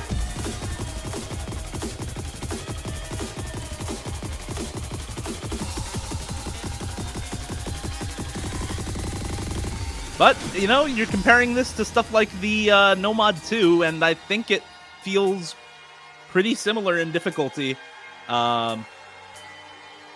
It's just really hard.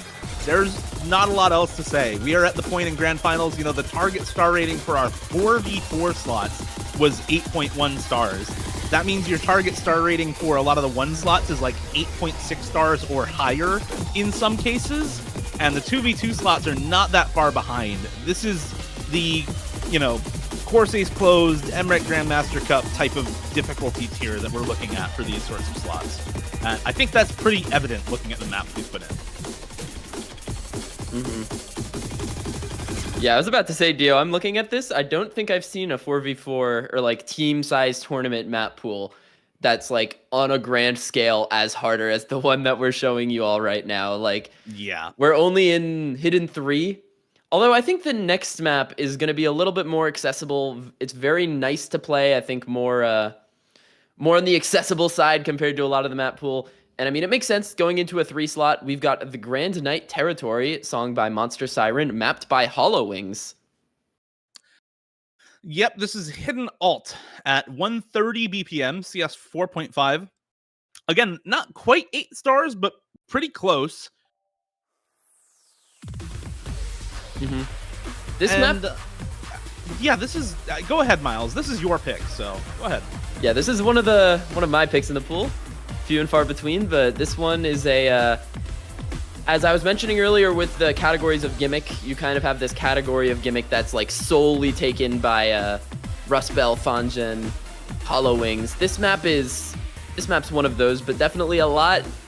It's on a different scale than something like Graces of Heaven, where this is more just awkward linear jump alt, like a little bit of finger control in this map as well, but not nearly enough to where I think it should be like tapping, gapping players, especially at the caliber we have in Grand Finals.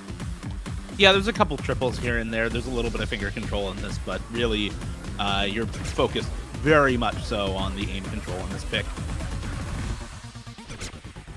Yeah, and like, look at those patterns. Honestly, so satisfying to hit if you can manage to hit them.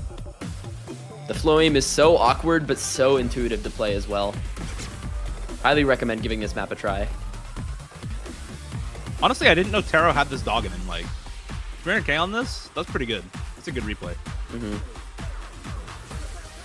Although I think this is the first map in, like, this is the first map since the Grandy Senpai map that it's actually possible to get good ac on.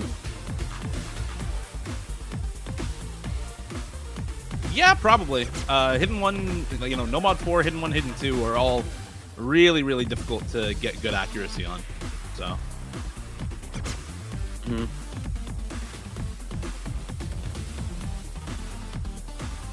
You've also got some perfect stack reading in this map. I think that was misread on. I think that was a normal triple for the earlier miss there from Taro.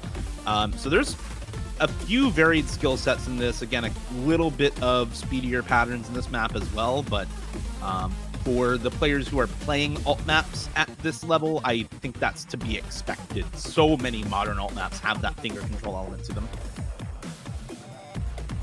Yeah, if there's any map in this pool that I think has potential to be FC'd multiple times, it might be this one, if I'm being honest. Now, that doesn't mean that I think this is, like, lowballing the difficulty in the map pool. Yeah, this is still almost 8 stars and an alt map. Like, it's still very, very hard. You're still going to see lots of players struggle to get above the 500k mark on this, and I think Taro's score here is indicative of what, you know, you kind of expect to see on this map. So this is what I would call a good score on this still. The players in Grand be in tournament, but this is still really hard, and this is probably about the difficulty of oh, I think, are we back? I think we're back. I think we're back, hopefully. Anyway, this is about the difficulty that I think you expect in a 4v4 tournament at this level in Grand Finals, and that was kind of the goal with the 3 slots and the 4 slots. Now, I actually lied when I said I think this has the highest potential to be achieved multiple times, because there's a map coming up right next that I think is definitely the most comfortable map in the pool, full stop. It's a comfortable aim map coming up next. So finally, no more gimmick in the hidden pool. We've got at least one kind of normal map here for you. We've got Fake, Fake, Fake, mapped by Skyflame. 8 stars, 255 BPM, fast aim in the hidden pool, AR 9.9. It is just overall a very comfortable map. Nanoya FC'd it.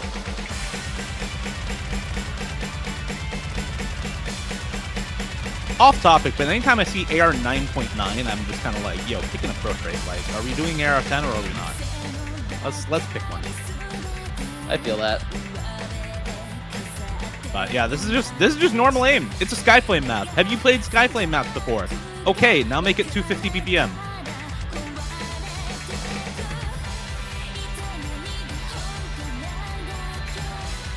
Also, it's a banger. It is a banger. Yeah, we had to have something normal in the hidden pool. We couldn't just put a full gimmick hidden pool. So we've got this in here. This is about as pure basic mechanics as it gets. There is absolutely nothing special going on in this map. You know, there's some triples here and there. So there's maybe a little tapping difficulty for some players. But honestly, if you're missing because of the triples, like, bro, how good is your aim? You know, just go in anyway and double tap the triples or something. This is really just full stop aim, and there's not much else to say about it.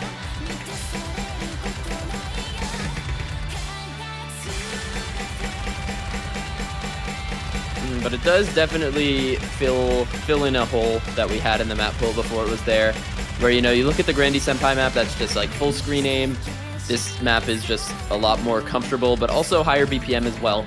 So it contrasts really well with the other aim maps that we have further on in the pool. Yeah, we have the Grand Senpai map at 205 BPM. This is 255. We're going to get another lower BPM aim map in Hard Rock.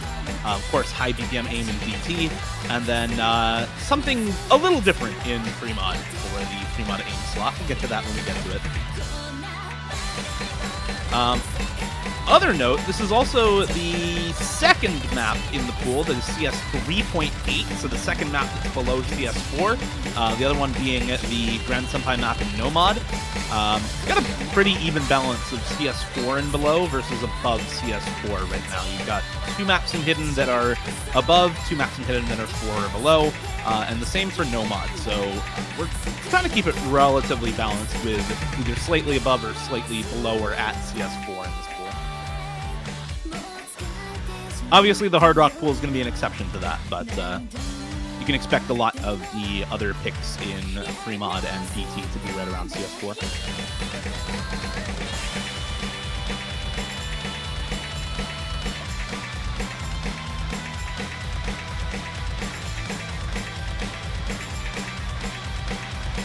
This map is not all that awkward. It's not traditionally what you expect in a hidden pool because of that. But I think this works just fine as a more basic test of mechanics. There's other, more awkward aim in the rest of the pool. And for the aim slots in particular, you want the majority of them to be relatively comfortable, and that is the case in this pool. Mm-hmm. And I think not really many players will be able to, or will struggle much on this at all. Like, you could even start making the argument that, like, people who play HGDT aim farm will have a good time on this because, you know, it's the comfortable high BPM aim on Hidden. It's almost like what they're playing on HGDT, except maybe, you know, the approach rate is a little bit lower than that. Oh, sad choke. Oh, it's a choke. I thought he FC'd.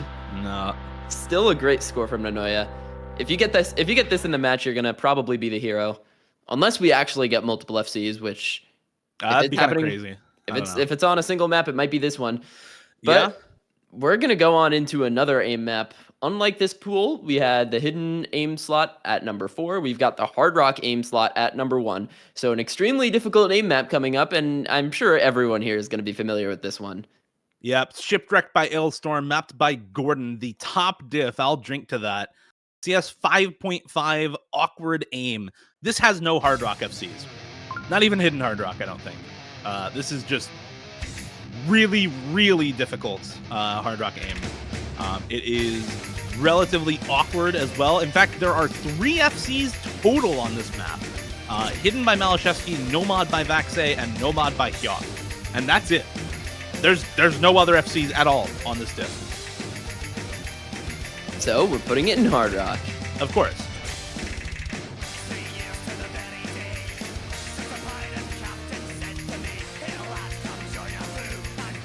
So yeah, while we're honestly, I think, in the middle of a kind of a slew of longer maps, maybe we could take this time to have a little retrospective on the pooling experience for this type of gimmick, like some of the roadblocks we faced and whatnot. Yeah, this has been a really interesting tournament to pool. Like, we've had a lot of, I want to say, just difficulties pooling for this and trying to balance. There were times where we had to rework quite a lot of a map pool because the slot balancing was just off in terms of either a gimmick focus or a mechanics focus across multiple pools. Like, I think it was semis. We had, you know, basically every 3-4 slot was mechanics and every 1-2 slot was gimmick, or vice versa. I don't remember exactly. And we just had to rework like so much of the pool. The challenges with balancing this to make sure that each individual mod pool had roughly similar ratios of gimmick to mechanics, while also making sure that the particular types of maps that were in each pool didn't overlap in terms of the slot a ton as well, was really, really tricky. So on top of that, you're balancing basically 2 to 3 different difficulty targets per map pool based on the 4 slots and the 1 slots being different difficulties. So yeah, this was a challenge. This was hard to map pool for. But I think overall the pools turned out pretty well. There were some, of course, obvious standout picks like the Nomad 3 last week that was definitely way too hard for a 3 slot. But I think those maps were fewer and farther between than the picks that were on target for the slot and did what we wanted them to do in match. Yeah, I think it was a really fun type of gimmick to pool because of the difficulty ranges you were able to pull from. Like, yeah, realistically, this says target SR is 8.1 on our pooling sheet, but that's for 4 slots. Like, we were going up near 9 stars in some slots, but it's like the way that I especially viewed this Grand Finals pool with so many top players on the top 3 teams is that you're able to make your aimiest aim slots like aim cup maps and your speediest speed slots speed cup maps. Pretty much, yeah. And that's what makes it really fun to pool something like this because it's like you can... Because Neneric is still in Grand Finals. Like, yeah, you just don't get to do that in a 1v1 tournament, you know? You just expect it to be Malashevsky, Emrek, and Forum, and if it's a 1v1 Grand Finals, but you don't have to cater to that here. You can pool things that are a little outside of what you might usually expect in a 4v4 or 1v1 Grand Finals in terms of the difficulty range. That somewhat applies to the next pick as well, this Hard Rock 2, the next custom in the pool, mapped by Kuroise, Mijimi Toshire by Yunosuke. It's some alt. This was originally going to be a no-mod pick in Grand Finals, and just like the no-mod one, we said, hey, this pool's harder. We need to move this or get a buff, and this was already buffed once. So we just threw it in Hard Rock and said, good luck. Yeah, and I mean, Rundy got almost 300k on this, so I think the difficulty does end up where it's supposed to be on this map. But nonetheless, it's going to be a 2v2 pick, and the aim control on this one is out of this world. Though a little bit differently than some of the other aim control picks in this pool, where the alt, I think, just has a lot more potential for high aim control, where a stream map like the Nomad 1 really focuses more on, like, slight changes in aim control that really trip you up. This one has you moving your cursor in so many different places. Yeah, this custom was finished quite a while ago as well. Again, originally for no mod, so it was CS 4.5. This will be CS 5.85 on Hard Rock. So just even further testing that aim control with the added precision in Hard Rock. And you can see in the KI times here exactly why this is a score below 300k. This map is really, really difficult and just a constant aim control strain throughout the KIs with some, frankly, absurd spacing for an alt map. But that's what you get when you're pooling for, you know, effectively Corsair's closed Grand Finals target star rating.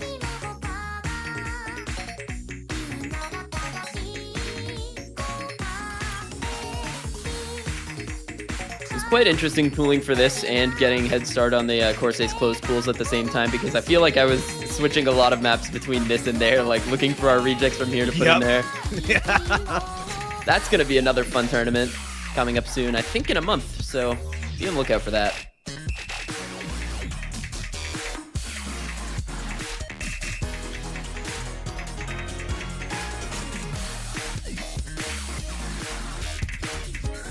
Yeah, look at this. Yeah, I don't know, just like into more of this ridiculous aim control focus in this map. I don't know how many times I can say this map is kind of absurd without repeating myself, but yeah, this map is kind of absurd. Yeah, I feel like we're kind of broken record on this at this point, but it really does speak for itself.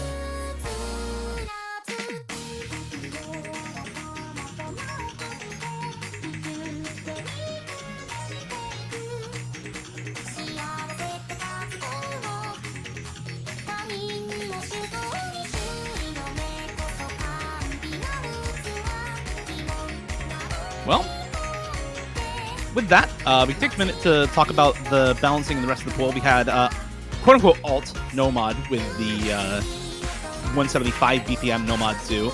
We have some more alt in Hidden. We have some alt in the Hard Rock pool.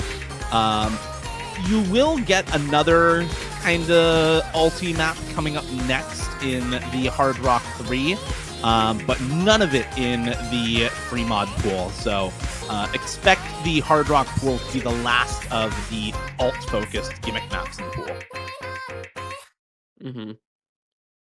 But yeah, this next map, I don't think the main emphasis of difficulty on this Hard Rock 3 is going to be the alt. It's really not. It is one hell of a map, man. Another custom map coming up. We've got my beloved Zun, creator of Touhou, creating this song.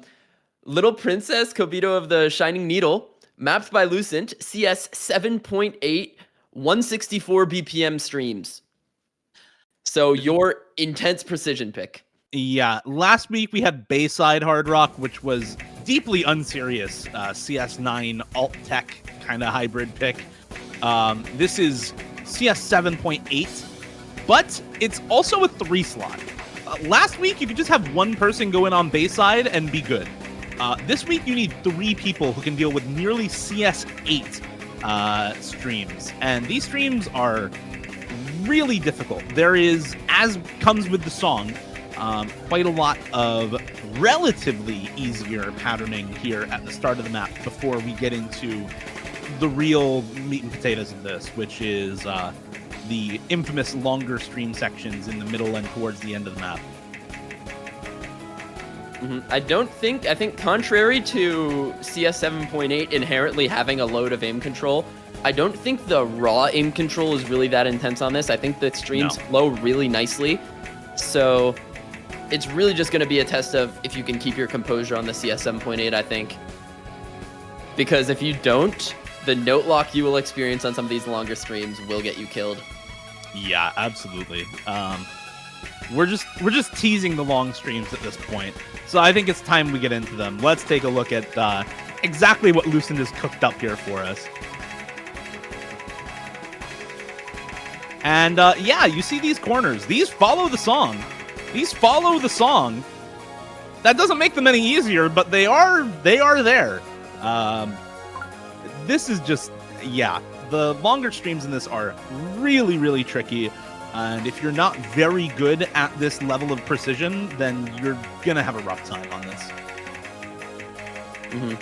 I feel like the baseline score on this is going to be pretty good, but the pop-off potential on this is definitely there. Yeah. Like there is 1v3 carry potential on this map. Absolutely. And honestly, that makes for a fun Grand Finals. Like Touhou Missound goes crazy on this. Thank you, Lucent. Thanks a bunch, Lucent, for this. This was done like right as we started the map pooling process, and it was right on target for difficulty also. This guy's the GOAT. For real.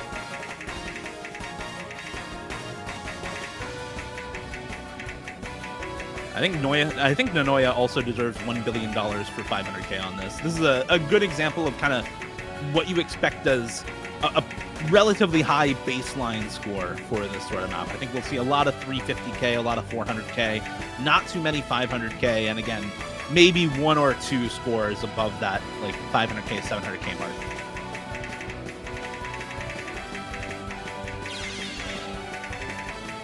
The Touhou miss sound goes so dude, the miss sound, That's it hilarious. activates.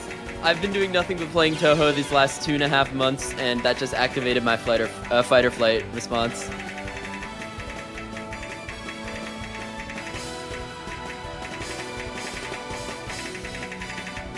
And into the ending, where I think it changes a bit from the corners to the curves, where these streams are going to curve now. And some increased spacing on these as well compared to the middle sections. Those corners are nasty. That pattern is ridiculous. If you're full comboing and you miss there, like, understandable, man.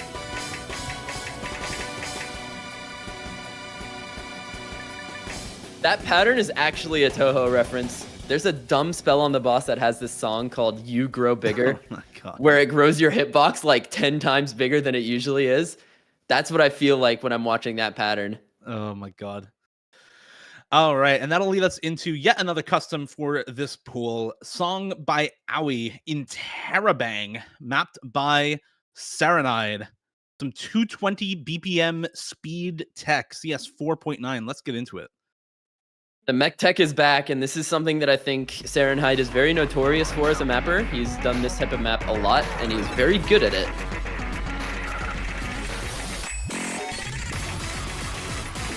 Yep, I love the speed tech. You can already see it. The 220 BPM burst with the kick slider jumps, and the song just fitting it all too well. And you've got yourself a speed tech map. Yeah, this is another primarily mechanics pick. Yeah, there's a lot of sliders in this map, but it's mostly slider jumps rather than the kind of sliders you see in the tech picks in this pool or in stuff like Graces of Heaven. So this is going to mostly focus on some ridiculous 220 BPM stream paired with these slider jump mechanics.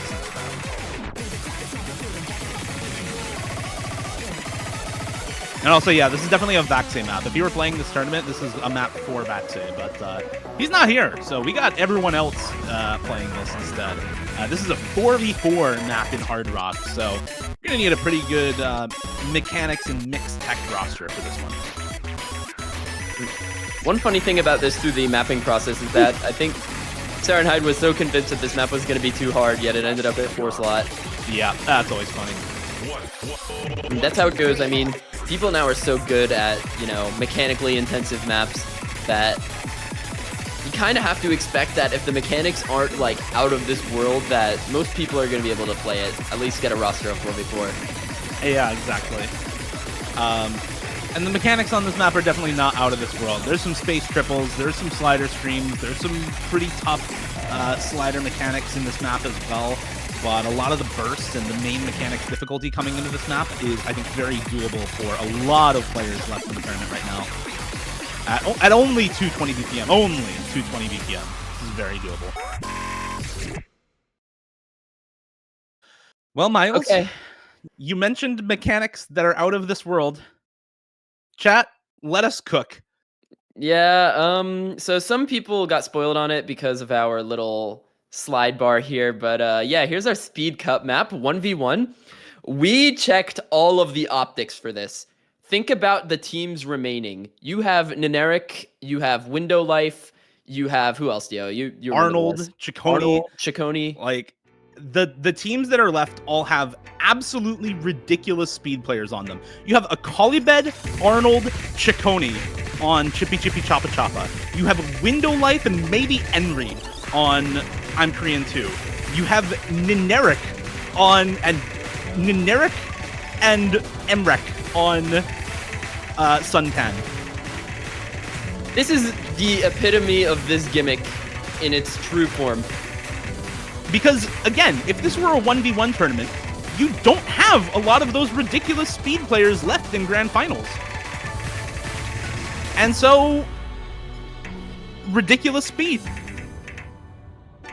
Oh, yes. Yeah, no, we did not get Marami to send a replay. We just used a converter to get we this just on 4v2. converted the leaderboard score. It's the same for the Nathan Ram replay on Nomad 2, unfortunately. Nathan Ram did not send that replay directly to us, but yeah, this is the map of all time, the map of legend. You know, this play is not even 900 on Score V2. That's crazy. It's like 800 something on Score V2, even for an FC. All right, Akola Bed is in the chat. There you go. Here's your 300 BPM speed. The slot on the sheet from the very start of the tournament was 300 BPM AR8 DT, and we wanted it to be a speed pick. And yeah, speed. Enjoy. This pick, much like Bayside, is very unserious, but I think it's going to be very fun to watch in Grand Finals. Mm-hmm. All right, and that'll lead us into some of the less silly picks in the DT pool. Starting off with DT2, the DT aim map here. Some AR 10.6 DT aim consistency. Again, a little bit higher approach rate than you would usually expect, but it's in a 2 slot. You have 2 people who are good at DT aim, put them in on this. Classic aim map by Gaia. Asymmetry by Reol. AR 10.6, we're starting to reach the the apex of approach right here. I remember we're getting some endgame. We're getting some endgame in this pool. Yeah, I mean, I remember so long ago where it'd be unacceptable if you ever went higher than 10.3. Yep. And then some people started pushing 10.5, and now this is at least the first I've seen 10.6. We did 10.7 in 3-digit World Cup. I've pulled some AR11 before in some other open rank tournaments, but those were, a little more gimmicky, where we had an AR11 slot throughout the tournament.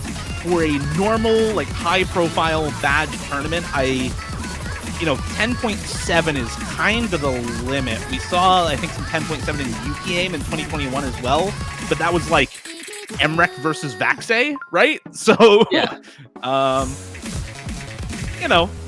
In a 4v4 tournament, 10.7, 10.6 are very hard to come by, but I think are a little more normalized now. Replay by Spicy. Very good Canadian speed player. Yeah, thank you, Spicy. Spicy, I want to give a couple shouts before we get to a map that will give us a bit more of a shout out for everyone. Shouts especially to a lot of the people who did a lot of early stage replays, like Belladonna and Jin and Rykik and Flame's Hair, Juicy as well. Kong Kinokon especially was a really big help throughout the entire tournament. Spicy as well did so many replays earlier on in the tournament, so big shouts to those guys for doing just a ton of work throughout the tournament rather than just in Grand Finals. Grand Finals, you need some special people who are really, really good at the game, like my man Taro in chat right now. But throughout the rest of the tournament, it's a lot of unsung hero work, making sure we have these showcases. You often go fishing in the eliminated players bin to see which of the highest profile players are eliminated and want to get on the test playing team. Another one was Yokespy, who really helped us with some of the late stage reading balance. Because there aren't many high level reading players who are able to balance stuff. Even Kong Kinokon was skill capped. Actually, so sad.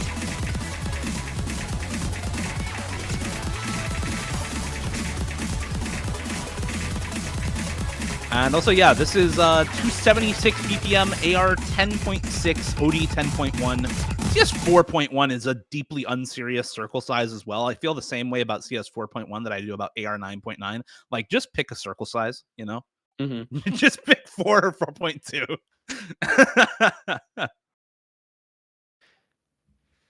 All right. That's going to bring us into our third DT map. Mapped by our very own Suicune 3 from several years ago. This is not the ranked Unmeno Dark Side. This is a different one. AR8 CS5 DT speed streams. There's some 240 BPM death streams in this map. Here is this din score is so nuts, by the way. Stamina map.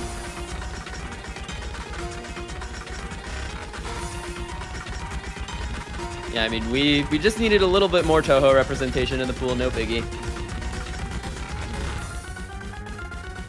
And this is a 3v3 slot in double time.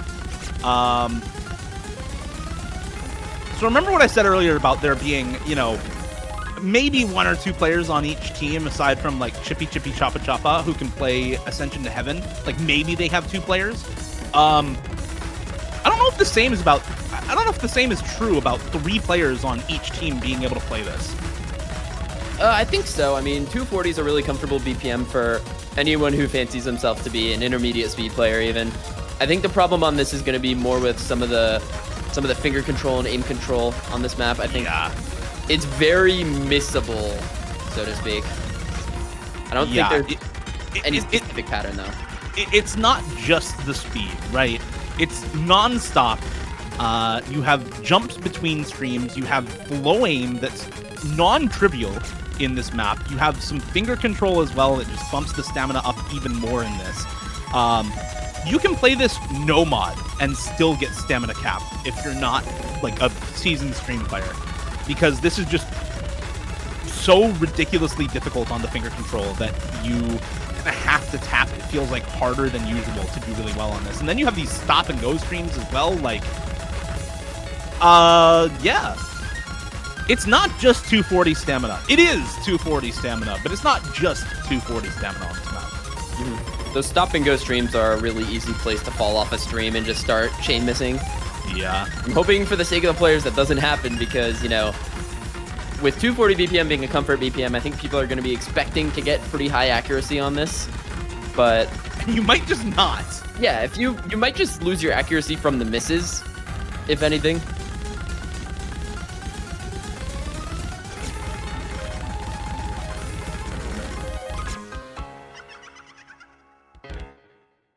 And that'll do it. That'll do it. There's the DT3 240 BPM speed in the double time 3. Some CS5 low aim and finger control as well in that map. And that brings us to the last DT pick and the second high approach rate DT pick in this pool as well. This was actually lowered in approach rate to be a little more accessible as the 4v4 DT pick, and yet another custom in this pool, the Golden Era by Polisha, mapped by Selena, 8.3 star drum and bass DT. When you think of a DT map, this is what you think of. Not DT aim, not DT speed, not DT stamina, just double time. This is what you think of. Throwback to Ramses B, DMB DT maps. Throwback to all of the like Stan SB maps from 2014. This is exactly what you think of when you're looking at what a DT map is overall. If you've got your aim, you've got your burst, you've kind of got your everything, and Dio put it completely correctly. DMB DT just really lends itself to be nice for speed players, like just very comfortable stuff for them. Yeah. This is 270 BPM as well, so right smack dab where you expect it for a map like this, a little over 263, which is kind of the usual that you expect for drum and bass double time. But at a Grand Finals level, oh, actually, no, this is 263. So this is right where you expect it to be. 263 BPM after DT, 175 before double time. And AR9 and OD 9.1, I believe. This is OD 10, actually, after double time. This will be a good challenge to act and to be comfortable on for a lot of players. This is the Mappy map. Put it that way. That's a good way to put it. That guy has monopolized DMB DT in the last 2 years, so it's a good way to put it. Yep. Yeah, this PI section, these kick sliders just add so much finger control to this map. You know, already mixed in with these triples and these longer bursts. Have to stay on your toes. Yeah, this is just a mixed bag of lots of different DT mechanics all in one.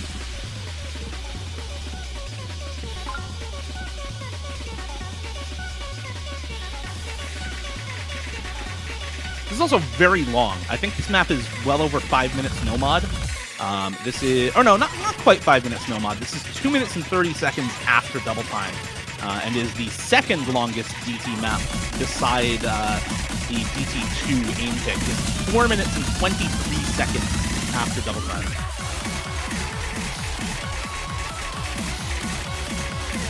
This is another map that I think could get FC'd a lot. Because, you know, similarly to how 240 is a comfortable stamina BPM, I think in terms of just like raw speed, a lot of people are very comfortable on the 270, especially on AR 10.3. Yeah, I think 263 AR 10.3 is super comfortable for tons and tons of players. And the fact that it's a 4v4 means you're going to be having 8 top-tier speed players in the lobby at once when this map is played. So I'll put my bet on there being 4 FCs on this map in the weekend. Okay, okay. I mean, it's doable. It's a doable map for sure. I think you're going to expect to see a lot of 450, 500Ks on that, but I think it's doable. And now we go from a 4 slot to a 1 slot once again, another bump up in difficulty. This one, Sudapeton by Silver Forest. On the Yolks Pie set, it's Paradogi's Imperishable Extra, some 7-star AR 6.5 CS6 free mod. So I heard you wanted more Toho. Yeah. So I heard you like Toho. How about some more Toho? The last 3 Toho maps weren't enough for you. You might enjoy this one a little bit more. You got the classic beat map skin applied as well. Yeah, this map is gonna be really fun in the free mod. You have to take either hidden or hard rock on this. Hard rock, I think, puts you at CS 7.8. Yep, CS 7.8, and I believe not quite AR 10. It's like AR 9.7 or something. Oh no, it's like AR 9.5. As AR 7 with hard rock is AR 9.8. So this is not even quite AR 10, but still a comfortable approach rate on hard rock.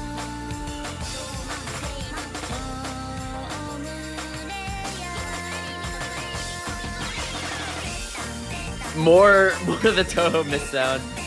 Oh my god, yeah, I'm pretty sure. I think Bloxy makes the beat map skins for these types of maps. Yeah, I think so. That guy does not fail. And yeah, you have these kind of back and forths into these face triples, really easy to trip up on, especially with a mod. Yeah, on hidden, these patterns are ridiculous, and on hard rock, those squares are absurd. You might think on hard rock that just makes this map unplayable, but this is ridiculous on hidden as well. The overlaps on this are just obscene. On AR 6.5, it's so hard to be good at those.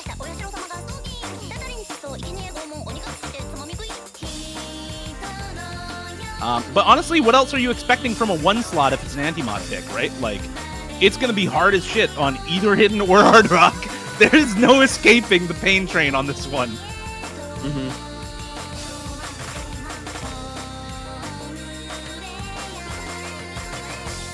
For the general population, someone in chat saying this is way easier HR than HD. I think some teams here do have the player that will want to go on hidden on this. Yeah, absolutely. Especially since this map apparently is AR 9.1 on hard rock, so you still have some density on this, and with it being nearly CS 8, I think this is better balanced than a lot of people might think at first glance. At least I hope so. Yeah, I mean, worst HR player is still in. He's going to be the champion going hidden on this, I believe. You have Boshi Man on that team, too. It's definitely a Boshi map.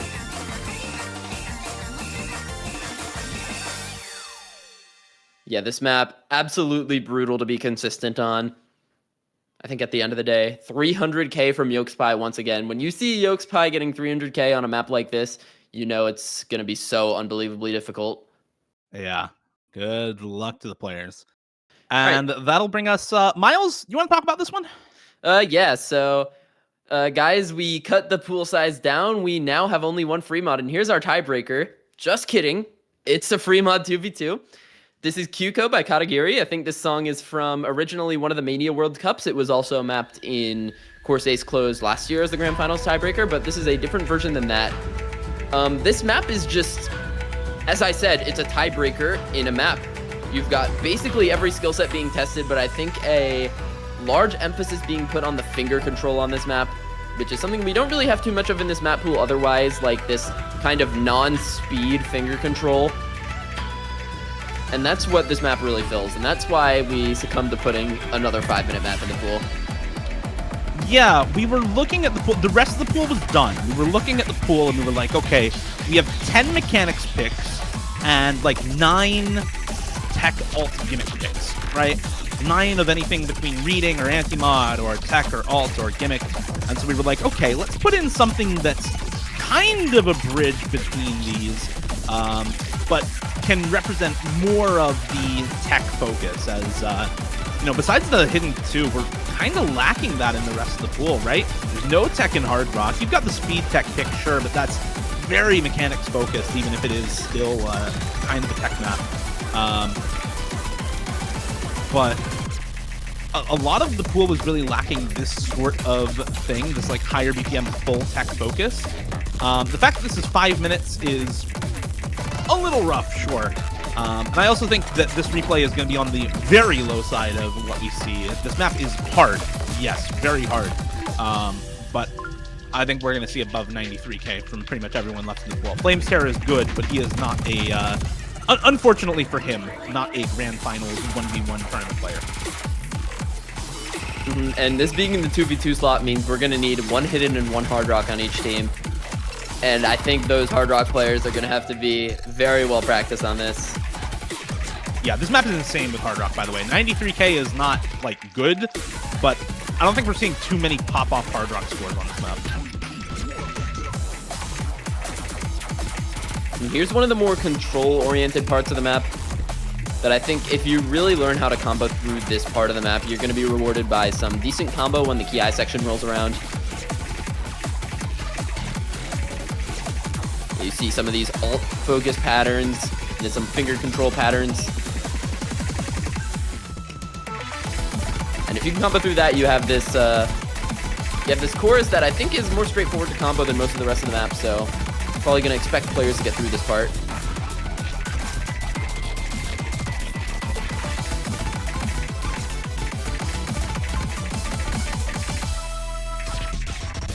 Also, fun trivia about this map. This map was actually the tiebreaker for the 4-digit World Cup in Grand Finals last iteration. And I think it was way too hard for that. I'm pretty sure there were multiple people who scored below 100k when this was played in that.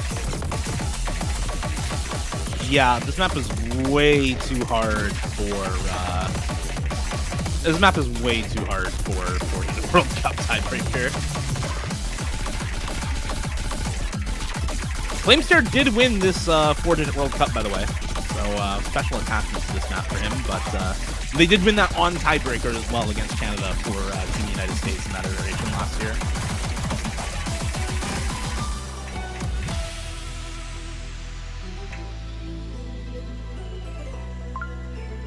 I think he's ranked like 300 right now. I don't think he's quite 200, but he's ranked like close to 300, somewhere around there. Yeah, he ranked up so quickly. Almost akin to 4WC 2020 when A21 shot up from 4-digit to almost 2-digit at the end of the tournament. Like, what the hell, man? Yeah, that was dumb. Yeah, here's the last quarter of this map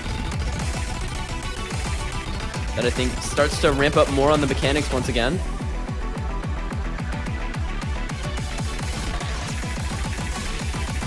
Note that since this is 2v2, one person has to go hidden and one person has to go hard rock on this. So while, yes, for a lot of the other free mod slots, we want to try to balance between hidden and hard rock, especially on the 1 slot where a mod is mandatory. On the 2 slot, that's not really a concern of ours, and it hasn't been all tournament. So you've probably seen a lot of free mod 2v2 slots where the balancing was not great between hidden and hard rock. We picked absolutely for the pool overall with these sorts of picks rather than to balance between the mods on free mod in particular. Because the truth is, I think especially with the top player base, I'm pretty sure most top players push hard rock a lot more nowadays, where in the past... Way more than hidden. Where in the past it would really be unacceptable to like not balance it for the hard rock because, you know, the hard rock is always going to be harder. But now that's not always the case. I mean, like Rectigon can beat up hidden players on hard rock any day. Same with players like MREC. Same with, quite honestly, most top players today push hard rock. Yeah. So it's a lot more fair to just put anything there because there's hard rock mains who can just play everything on hard rock.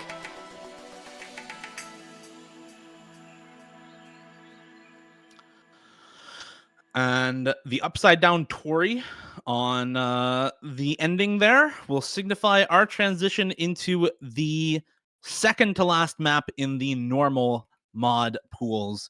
It can be the free mod 3. I said we had something a little special cooked up for the free mod aim. It's flying out to the sky, the thrill abuse difficulty mapped by Ryusei Aika. This was in perennial 2021 as a free mod aim pick.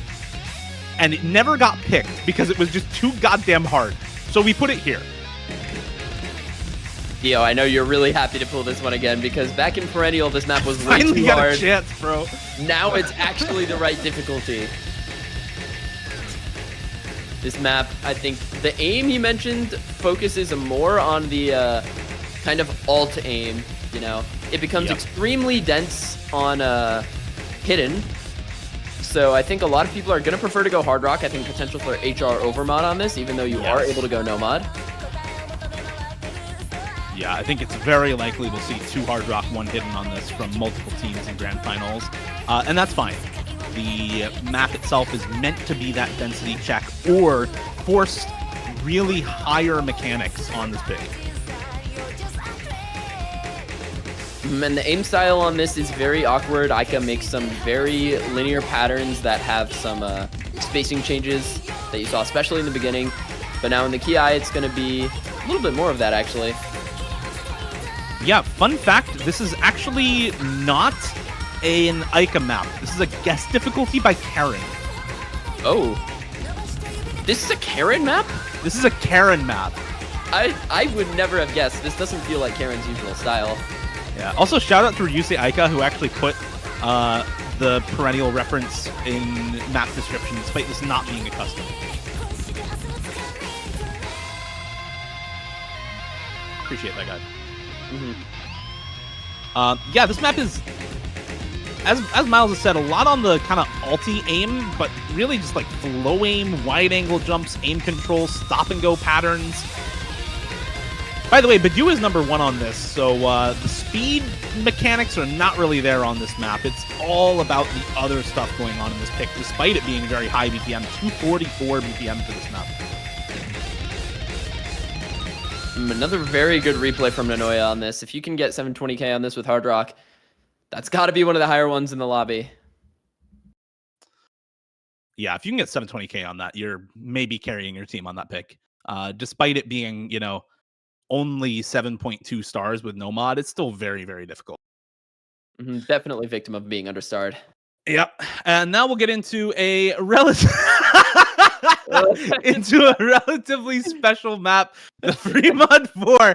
Absolutely goated way to hide the tiebreaker. Kick Tech Vascular by Owali, mapped by Realazy. This is a custom 4v4 free mod pick by Realazy, with a special storyboard by Encrypton for SSOT. Very rare to see a tiebreaker in a custom map for a tournament. So thank you to Encryption for making this awesome storyboard for us. So yeah, this map has a little bit of history in where it's been slotted, if you want to go into that, Dio. Yeah, this was originally going to be hidden in Grand Finals, I think in like a hidden 3 or hidden 2 slot. And it just wasn't hard enough, again, with a lot of the customs either getting moved around or with a higher difficulty of them being put in the case of Nomad 1. That Nomad 1 was originally a Nomad 2, by the way. We moved it up to Nomad 1, given the difficulty of the top bit of that map.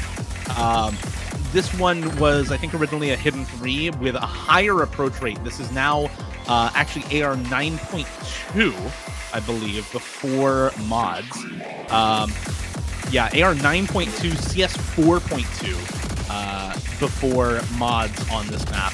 And so we moved it to Free Mod 4 to one of the easier slots in the pool, and bumped up the metadata to 4.2 and 9.2 to make it more difficult for the hard rock and hidden players in particular on this map.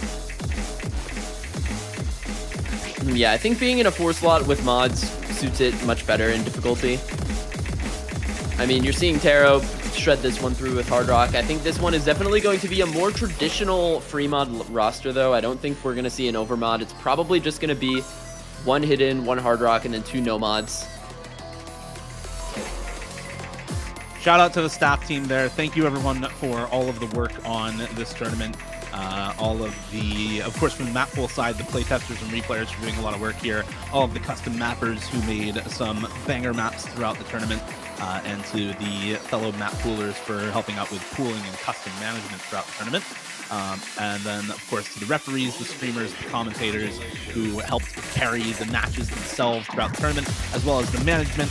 Stuff like the Wacom sponsorship is really, really cool to see in an OS tournament. And, of course, the people who made all of these sick overlays you've seen all throughout the stream as well.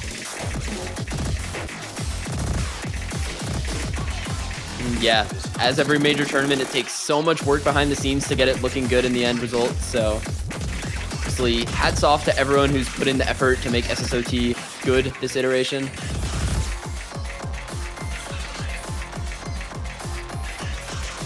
I think massive thanks to you, Dio. Like, you've been putting in so much work as a commentator, as an organizer, as a map pooler, man. Thank you, Miles. Yeah, this the pools have been an interesting journey for sure, but we made it. We're done. Grand Finals is out. It's over. We're out the door now. We are so Barack. It's Jover. It's no Jover, but we're both commentators, so we can still both do more. That's true. That's true. This is just some classic rail lazy tech, honestly. Like, this is really what we wanted to focus on in this pool. In the free mod slots in particular, you notice we had a couple of more techie free mod picks with this and the free mod 2. And of course, we had the more alt-heavy focus earlier on in the pool, so kind of balancing those out a little bit. Unfortunately, not balanced between the mods themselves, but the overall pool balancing is still there. Yeah, it's pretty tough to get an accurate read on actual mod balancing on free mod picks when you get to this difficulty, because a lot of it just goes down to comfort, and we have a lot of comfort HR players left, a few comfort HD players left. But now that we're done with the regular pool, let's see what that monkey is all about. Let's see what it's all about. What is the monkey? What is the monkey? I saw a couple of people in chat referencing a custom song. It's not going to be a custom song for SSOT, but rather a custom song from the Beat Saber World Cup. Everlasting Eternity by Ludicin, mapped by Rem. 8.6 star, AR10, OD10, variable BPM, mostly tech, but mixed mechanics tiebreaker. Yep, this map it's the big brother of free mod 2. It really throws everything at you in this map.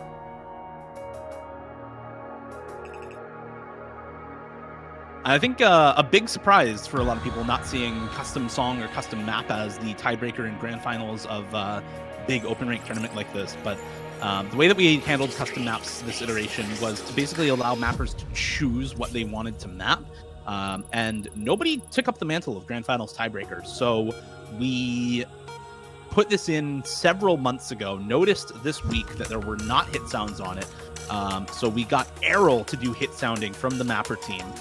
So this is now hit sounded for grand finals. We got Rem to fix some of the unrankables in this as well, some unsnapped objects and some off-screen sliders for this tournament. Those would have had been fixed anyway for it to be ranked. So big shout outs to Rem for working with us to get those fixed. Big shout outs to Errol for doing the hit sounding on this last minute. Making sure that this was ready to go for grand finals tiebreaker this week. It was such a short notice for Errol. I remember you sending a ping maybe 3 days like ago. Thursday. Yeah, Thursday, like, hey guys, will anyone really care if this doesn't have hit sounds? And I'm like, you should ask someone on the mapper team, and luckily Errol stepped up to it, so massive props to him. Oh, those triangles are so satisfying to watch get hit. Yeah, shout out to the Kate as well on this. Like, 260k doesn't seem like a lot, but this map is very, very difficult.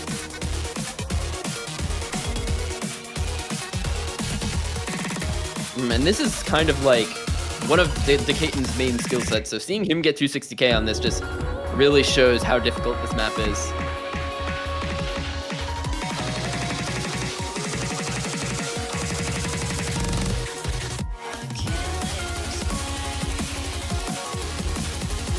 Yeah, big shout outs to Rem also on this. I think this has less than like 5,000 plays right now. So go give this a play. Yeah, it's really hard, but the map is awesome. Actually, this has less than 2,000 plays. This is a not very well-known map, but this is Rem going for ranked on this with probably the best map that they've made so far, honestly. This map is insanely good. And the song, I said the term hypnotic for Graces of Heaven. I think this one also is pretty hypnotic, just really easy to lose yourself in this song.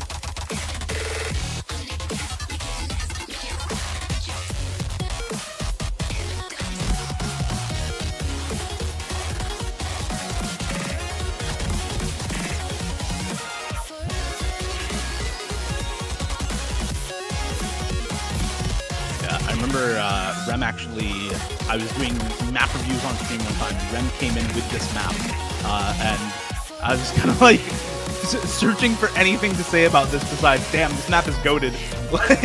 Yeah. I mean, I think it's one of those maps that really just speaks for itself.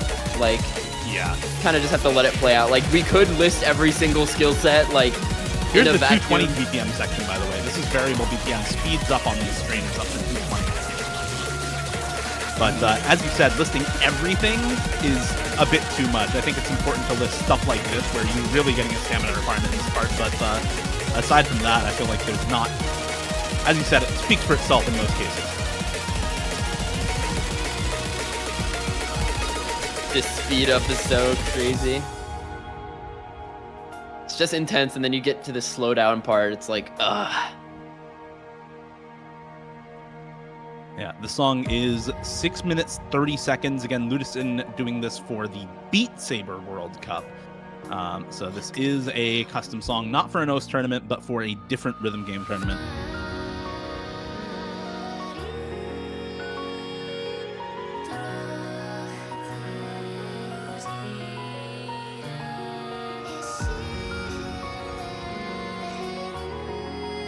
Seeing some comments on how long this map is, it's Grand Finals tiebreaker. Yep. I think it's almost an enhancement to have your tiebreakers be a bit longer. Because as someone who's played in a couple of 9-10 minute tiebreakers, it really does play with your emotions being in for a map like this. And especially during a break section like that, like the players' heart rates are just going to be like skyrocketing. And it's just kind of an emotional experience. I don't know how else to describe it. It's so emotional.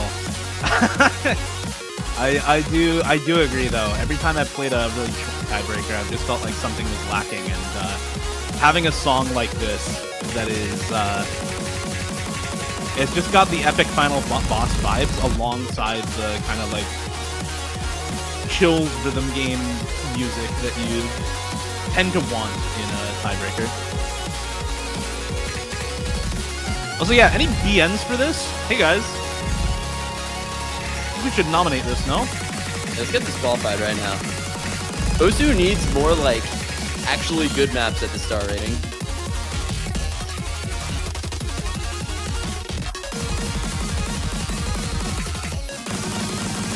Yeah, I'll be really disappointed if this map doesn't get played.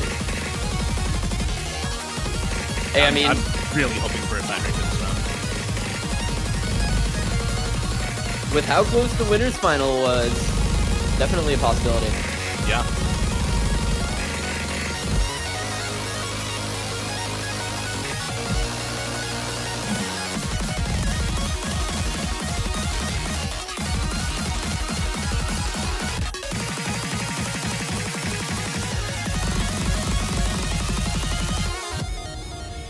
Decaden hitting those patterns is so satisfying.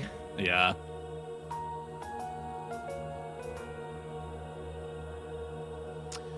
And that's basically the end of the map here. Slow lead out section.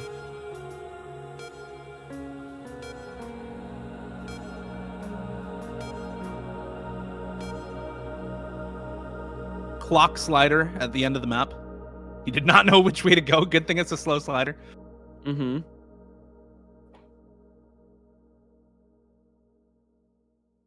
And at the end of this slider, that is going to do it for the SSOT Grand Finals map pool.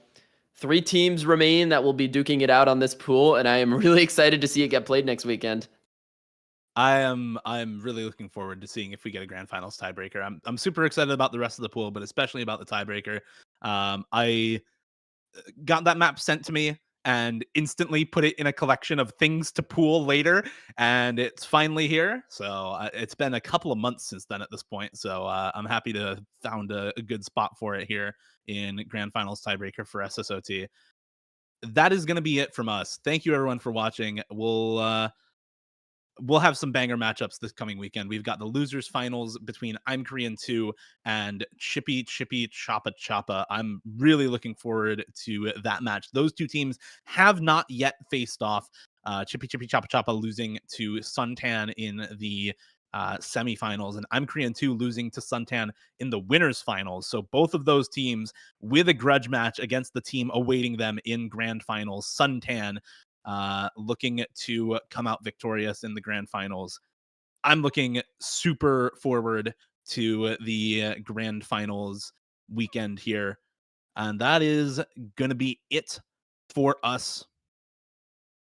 Thank you so much, everyone, for watching. Thanks again to everyone who worked on the map pools and the rest of the staff team as well.